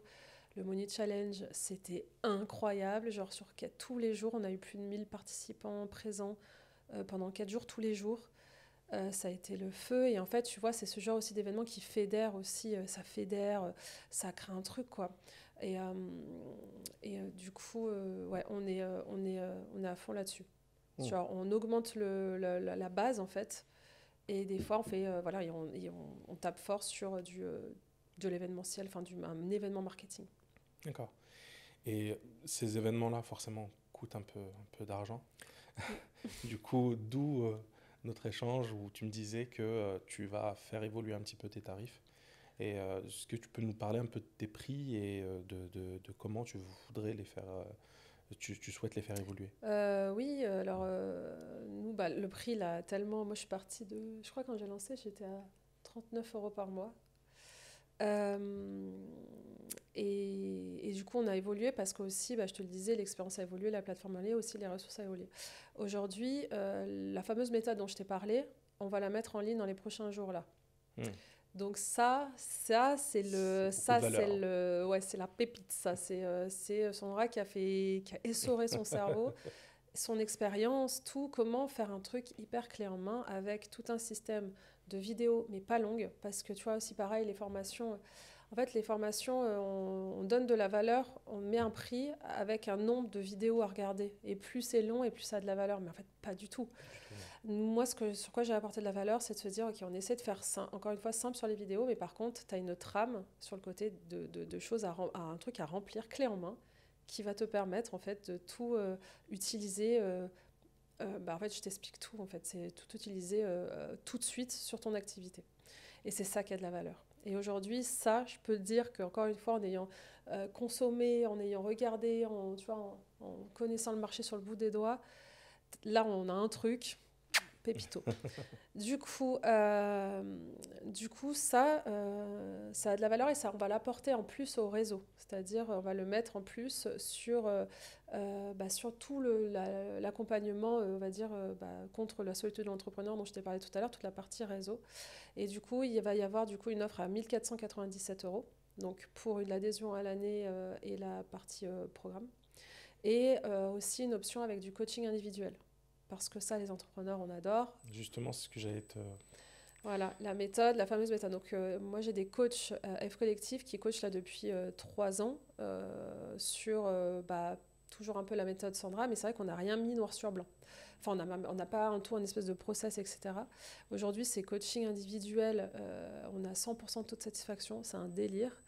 Et du coup, on sait que, enfin, tu vois, même moi qui suis coach, je suis coach business, je sais que quand je me fais coacher, ça a beaucoup de. Mais c'est des coachs sur des thématiques ou vraiment un coach général sur... Sur travailler ton business. Ok, mais Sur général. travailler la trame, c'est-à-dire C'est-dire par ta rapport... cible, ton c'est mindset. personnalisé par rapport au Ouais, par moment, contre, du par coup, rapport à comme ta... c'est individuel, c'est hyper Ok. personnalisé. Et c'est des coachs sur combien de temps? Là, on faisait un mois intensif. Ah oui, quand même. Ouais, c'était un mois, donc un rendez-vous toutes les semaines, donc 5 rendez-vous. Et là, du coup, on va le faire sur un process un peu plus... comme il va y avoir cet accompagnement, du coup, de ma part, avec cette trame, etc., ça va être plus toutes les 2 semaines, pour laisser un peu le temps, tu vois, de travailler, diffuser, etc., pour que ça soit un accompagnement sur ce process, sur cette méthode-là. Ok. Donc forcément, les prix évoluent. Et pour le Ouais, coaching, donc avec la partie coaching, ça sera 2497. ok, On utilise les petits sets de l'infoprenariat que l'on a partout. 770. Ouais. 97, 777. Et justement, donc toi, aujourd'hui, donc les clients, enfin les clientes du coup que tu as eu jusque-là, ton taux de satisfaction, est-ce que tu as réussi à le mesurer? Nous, on essaie de mesurer plutôt le taux de rétention, genre le taux de combien de temps les gens restent dans le réseau. Et Euh, donc? Ce qui est en soi un taux de Oui, satisfaction. quasiment à peu près, oui. Là, c'est un an, donc là, c'est un engagement sur un an. Et l'idée, c'est d'apporter toujours ce qu'on disait tout à Donc l'heure, généralement, de au bout d'un an, l'animation. elles ont réussi déjà à atteindre leurs Elles sont objectifs, dans elles sont un... déjà Ah ouais, bien, donc elles peuvent quelque part un peu ouais. soit renouveler Sans ou renouveler. si En elles ont fait, encore quand des elles objectifs à renouvellent, atteindre. ça va être surtout pour l'animation, les animations qu'on Hmm. propose, le coaching tu vois, mensuel, qui en soi, tout entrepreneur, n'importe quel niveau d'activité, même on parlait des chefs d'entreprise avec des salariés, tout le monde doit faire une fois par mois un petit bilan comptable, pilotage d'activité, objectifs, etc. Donc tu vois, elles vont reprendre un abonnement, renouveler leur adhésion pour ça, pour les réunions, pour la géolocalisation, pour les événements présentiels, pour un peu tous, et les experts aussi, tu vois, qu'on fait intervenir dans le réseau. Parce que c'est cool aussi de faire intervenir des têtes d'affiche. C'est clair, c'est clair. Ok. Donc, ton objectif de croissance, tu en as un en tête que tu veux atteindre dans les 3-4 Ah bah le prochaines années? million, hein. Parce qu'aujourd'hui, tu es à combien? Je ne suis pas encore au million. On est un peu loin ou on s'y approche? On n'est pas encore au million. Oh, Non. En revanche, tu sais, il faut toujours... ça veut rien dire avoir le million. Ce qui est important, c'est faire de la marge. c'est clair. Donc, Tu l'as calculé, ça? Pour le vraiment taux de marge, bah, savoir. là, on change nos prix et on change là justement parce que le taux de marge, pour moi, n'était pas assez satisfaisant. Enfin, la marge n'était pas assez satisfaisante sur le prix qu'on proposait actuellement parce que, bah, en fait, on met beaucoup d'humains aussi. Hein, tu vois, il y a des personnes, on est plusieurs dans l'équipe pour l'expérience, pour que, bah, c'est des choses qu'on anime aussi tous les jours. Hmm. Il y a une personne tous les jours, etc. Donc, et ça coûte de l'argent et c'est normal, c'est de la valeur.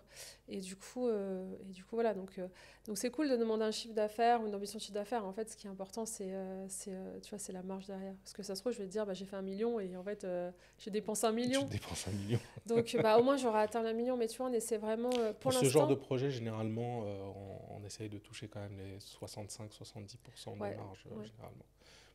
Pour être, on va dire, pour être rentable. Bah, déjà, d'être rentable, c'est déjà bien. Être rentable, voilà, et puis être bien, Ouais, quoi. parce qu'il y a peu, tu vois, là, moi, je suis dans un accélérateur de start-up. Je peux te dire que je suis la seule qui est rentable. Hein. Donc, à chaque fois, voilà, il faut aussi. C'est bien d'être rentable. Faut Oui, parce viser que la en fait, le rentabilité. mindset jusqu'ici, en fait, pour une startup, c'était pas d'être rentable, c'était de cramer du Ouais. cash et de se développer, Mm. Mais ça, c'est quand de tu as du payer un peu financement. Moi, je Oui, suis quand en tu as du autofinancement. financement. Oui. Mais ça, justement, tu es en autofinancement tout le temps, t'as jamais voulu. Si je suis en perpétuel, un jour je me dis allez j'y vais, après je me dis calme-toi Sandra, tu peux autofinancer. En fait la recherche de financement c'est beaucoup d'énergie, de temps, et je me dis mon entreprise a tellement besoin de moi et de mon énergie et de mon temps, là encore, que voilà, mais je suis en perpétuel, je sais qu'on peut aller, Parce on que pourra là, aller. enfin, le souci un peu dans ce genre de modèle, si tu n'as pas, on va dire, un financement assez important sur lequel te reposer, c'est que tu dois toujours être à la recherche tout le temps de nouveaux clients, enfin, même si tu as un financement, mais je veux dire, tu n'as pas cette tranquillité de te dire, ok, même si on a une baisse d'abonnement l'année La trésor. suivante, on peut toujours remonter. Ça te donne quand même des Ouais, moyens. mais encore une fois, tu sais, moi, la valeur que j'ai, c'est le pied au mur. Et je te jure, T'aimes bien te c'est... mettre en difficulté un peu. Ouais, en fait, j'aime bien être en difficulté. Enfin, c'est pas... Non, j'aime pas du tout être en difficulté. T'aimes bien te mettre en Mais danger. tu vois, il y a plusieurs fois, franchement, on a fait all-in. Hein. Il y a plusieurs fois où on a fait all-in. On a dit, OK, vas-y, on tente. Mais là, je vous dis tous, j'ai mis tout sur le tapis. Et en fait, c'est à chaque fois qu'on fait PAR.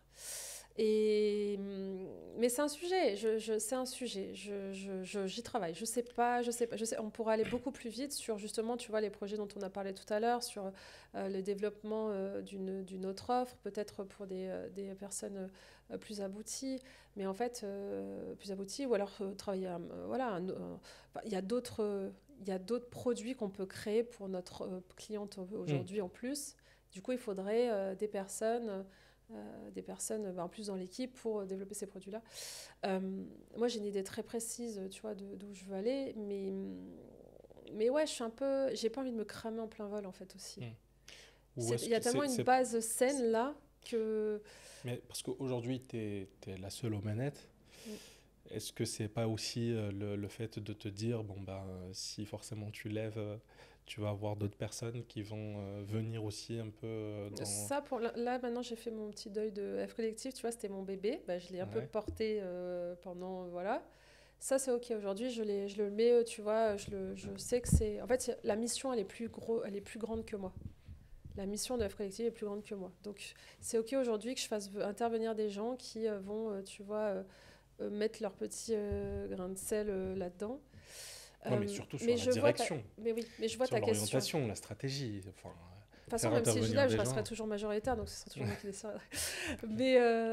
Mais c'est un sujet. Je sais pas quoi te répondre à ça parce que c'est un sujet. Je me pose la question.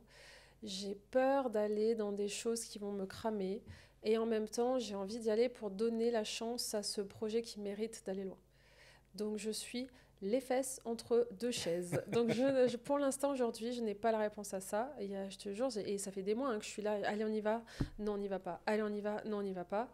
Je pense que j'ai besoin aussi de stabilité dans la vie perso. Enfin, tu vois, un peu de mes sujets pour être la meilleure. Je pense que s'il faut y aller, il faut être 100% opérationnel, au taquet. Enfin, tu vois. Et ça, je fais attention à ça aussi, à ma santé mentale. Tu vois, je fais hyper attention à ça. Et puis, tu as une responsabilité derrière d'avoir 400 membres qui attendent quand même de délivrer, quoi. Il faut délivrer. Ah, il faut délivrer tous les jours. Hein. Bah, tous les jours, il faut délivrer tous les jours. Ça, c'est clair.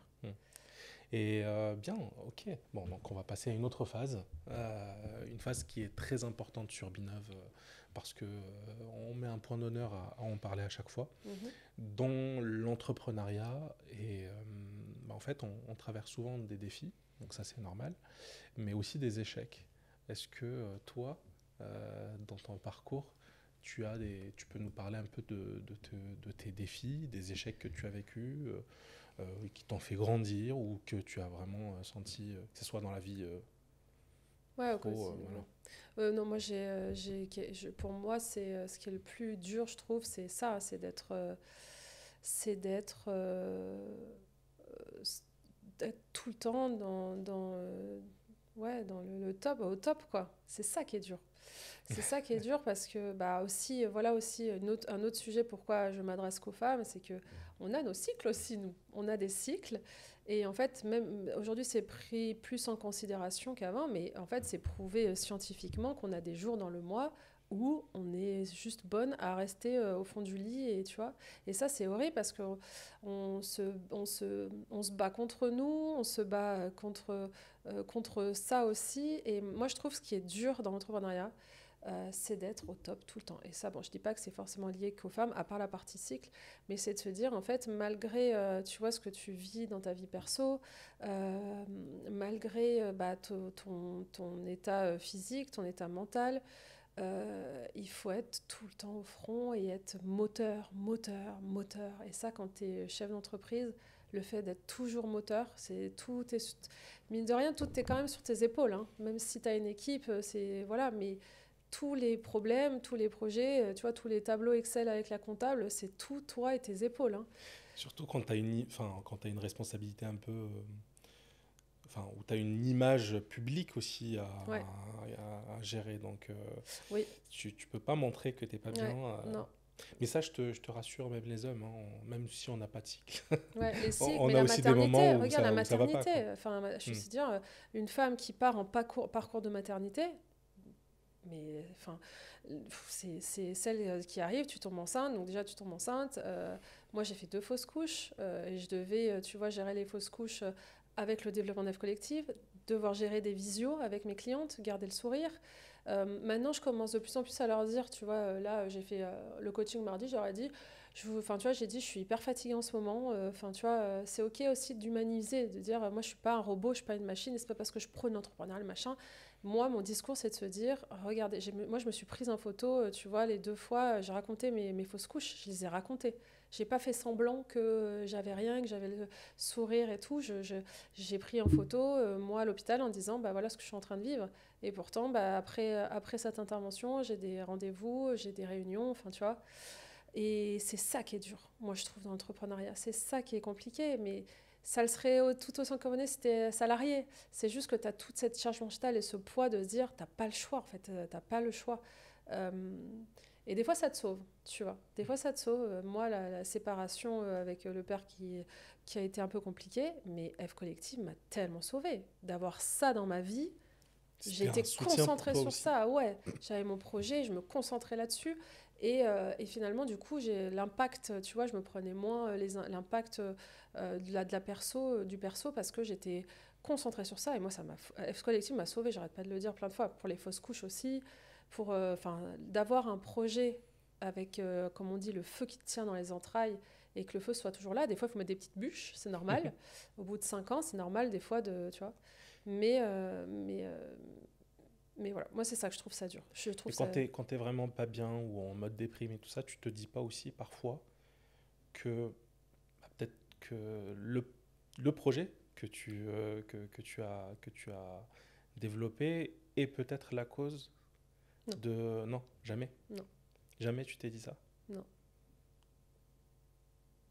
Non, parce que pour l'instant, je me suis pas mis dans des situations, tu vois, c'est là où j'ai peur pour la recherche de financement. J'ai peur que là, pour le coup, je me mette dans une situation où je me dise, oh, mais qu'est-ce que tu allais faire là? Enfin, tu vois. Et que, mais pour l'instant, non. Pour l'instant, je fais ce que, enfin, tu vois, l'équipe, elle est hyper, elle s'adapte vachement. Quand je dis, allez, go, on fait ça, c'est énorme, mais allez, on y va, machin. Ou des fois, tu vois, c'est selon moi aussi comment je le sens et comment je me sens.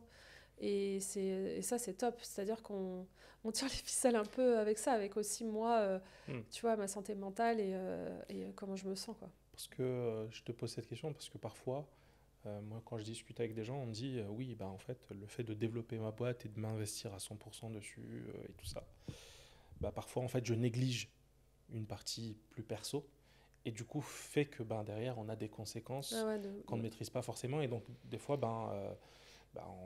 on vit des échecs, parfois côté business, parce que on freine ou donc on essaye de rattraper un peu et tout ça. Donc, mais c'était pas ton cas.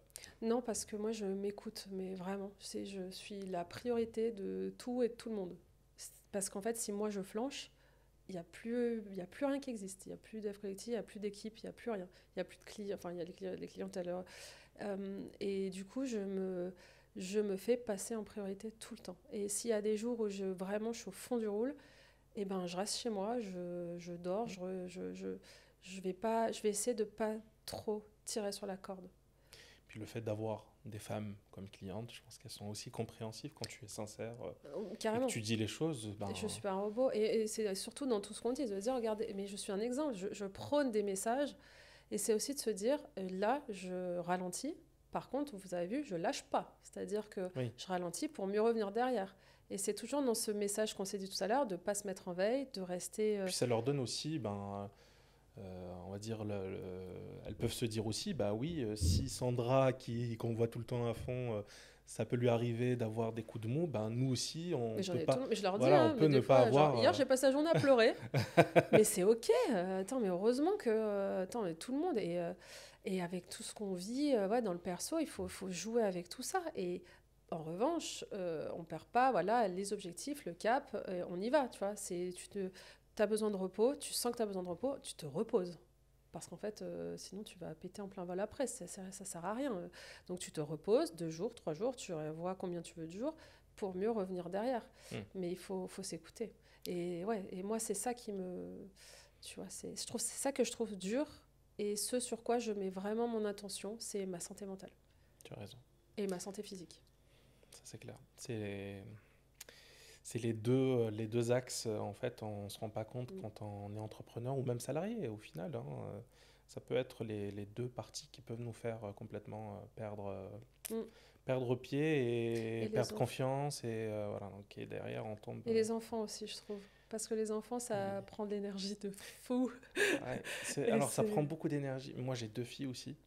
C'est vrai que quand je les vois, en fait, je perds complètement ma fatigue, en fait. Parfois, je suis pas bien, je suis fatigué, oui, j'ai tu penses plein à de autre choses. chose, en fait. Mais en fait, dès que je les vois, elles te font, des fois, elles te font des dingueries. Tu te dis, ah, ok, bon, c'est bon, je craque, allez, ça va. En fait, tu peux pas, ouais, t'es en mode, du coup, tu laisses le pro, c'est ça que tu dis, genre ça te fait penser à autre chose. Oui, et puis même, parfois, je peux avoir une réflexion. Ma fille, qui a le même que le tien, elle a 5 ans et demi, là, la grande. Des fois, elle me dit, elle me fait une remarque comme ça, papa, tu travailles tout le temps.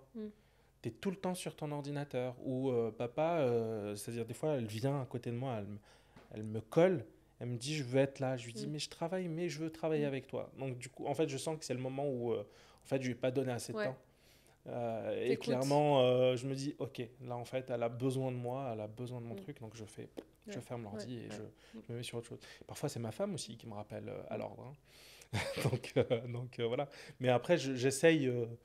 c'est pas toujours évident quand on est entrepreneur. Hein. Je pense pour les femmes, pareil. Pour les hommes, c'est la même chose. Mais, il faut savoir tenir sur la longueur.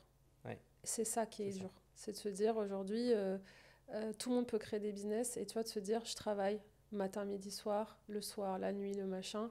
Je pense qu'on peut tous le faire, même avec des enfants. On se met une bonne, tu vois, une bonne rate au corbouillon, on y va à fond.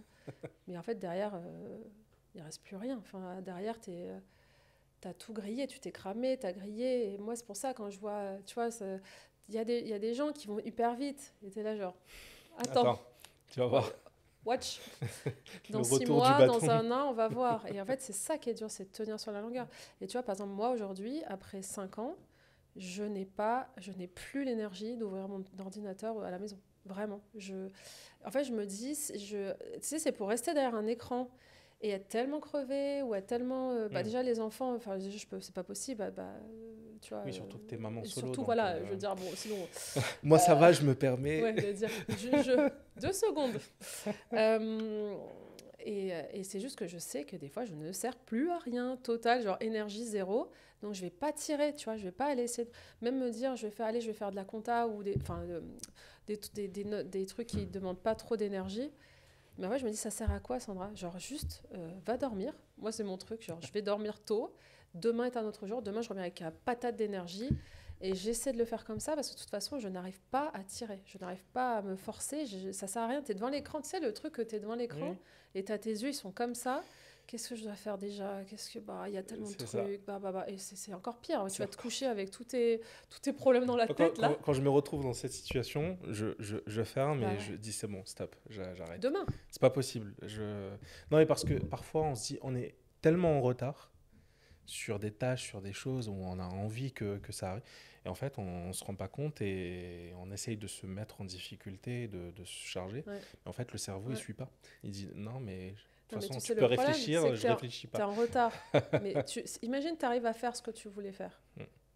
Mais on est des entrepreneurs, du coup, on va s'en coller encore plus derrière. C'est ça. Donc en fait, tu es en retard, mais c'est une roue infernale, ça ne s'arrête jamais. Il n'y a jamais de moment où tu dis « Ah, en ce moment, ça va, c'est léger, enfin, tu vois, j'ai pas trop de travail en ce moment. » On est entrepreneur, c'est toujours ce toujours truc chargé. de « je suis ». Mais moi, je me vois, j'en ai marre de dire ça aux gens, genre je suis sous l'eau, j'en peux plus, je machin, mais en fait, je me dis « Ça va bientôt s'arrêter, ça va bientôt s'arrêter. » Mais en fait, ça s'arrête jamais.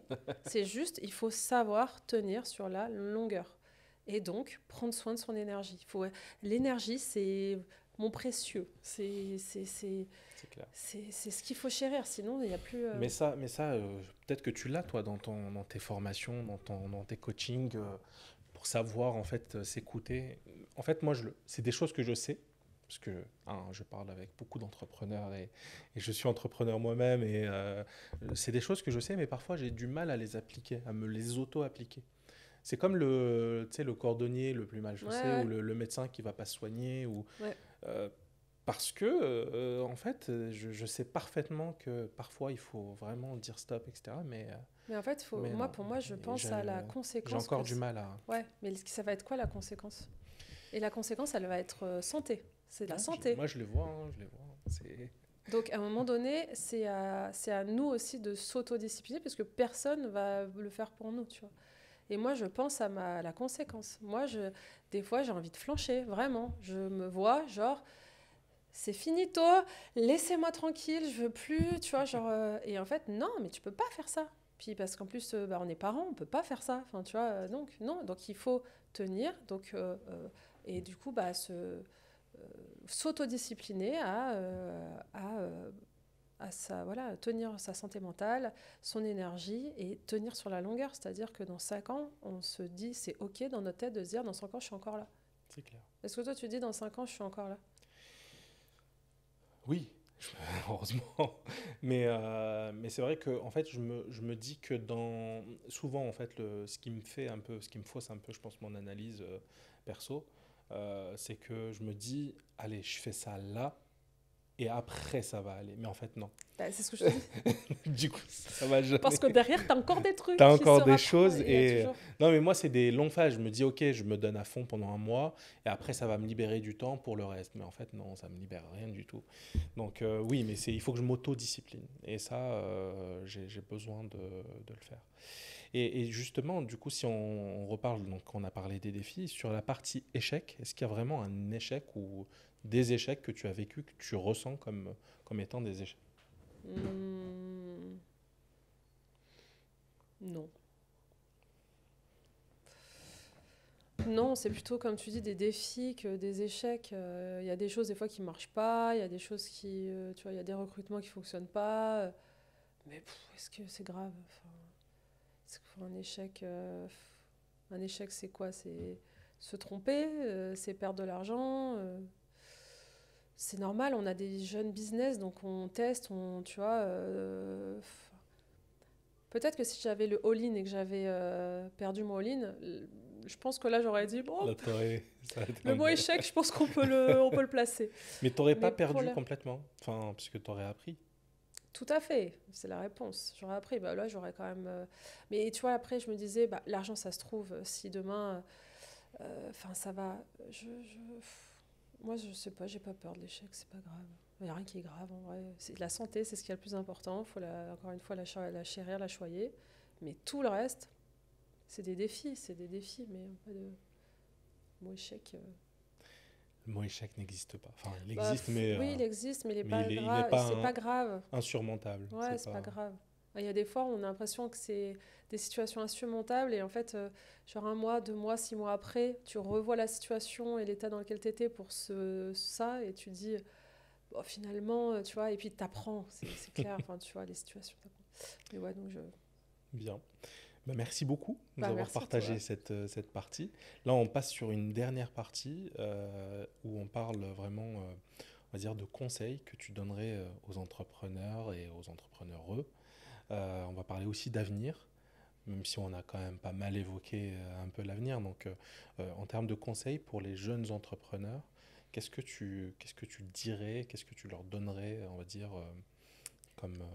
Hum, bah, il y a eu plein de choses qu'on a dit durant ce moment, mais pour résumer, moi je pense que déjà il faut allumer un feu. Donc Pas dans de la bien cuisine, poser pas dans le salon. dans le ventre. Dès qu'on sent qu'on a un feu au fond du ventre, des fois on se lance dans l'entrepreneuriat où c'est des projets qui sont pas. Tu sens que c'est un truc pour machin, mais il faut avoir un feu au fond du ventre parce qu'encore une fois, on l'a évoqué, tout prend tellement de temps, c'est tellement long et il faut tellement tenir sur la longueur que si t'as pas ce feu au fond du ventre, tu vas t'arrêter et lâcher au premier problème.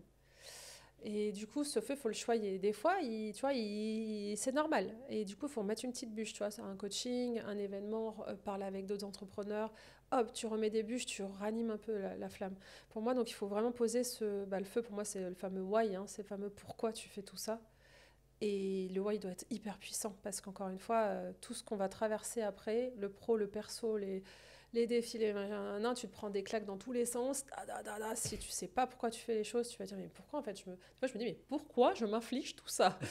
Donc c'est hyper important. Ensuite, c'est s'entourer, c'est vraiment ne pas rester seul.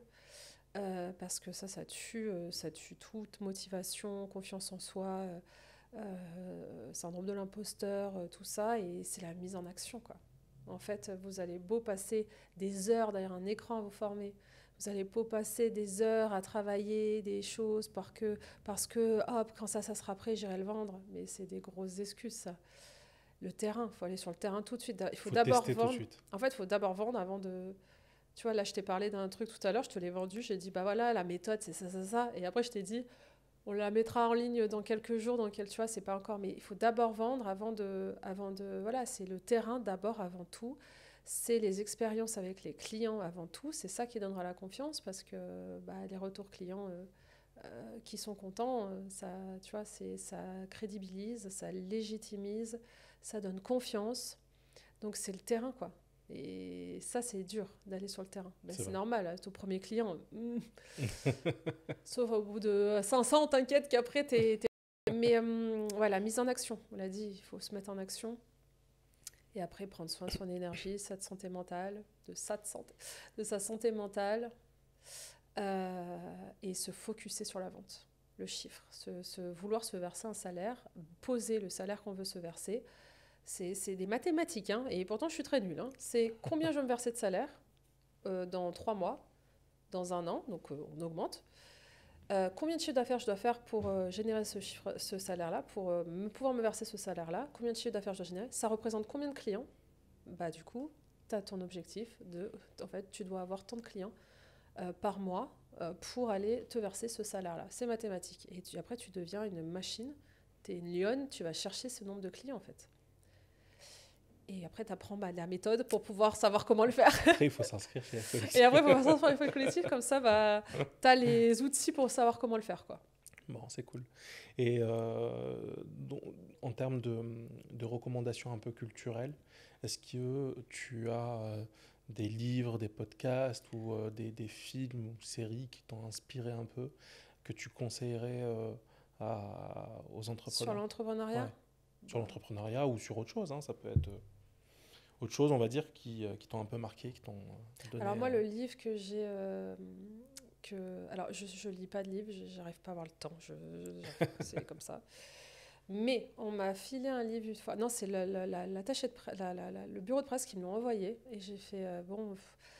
Et en fait, il y a quelqu'un au bureau qui est passé, il m'a dit, Sandra, est-ce que tu l'as lu ce livre? Il est incroyable. Je dis, non, non, je vais le lire. Et il m'a dit, tu devrais parce que pour ton activité, il est top. C'est L'offre à 100 millions d'Alex Hormozy.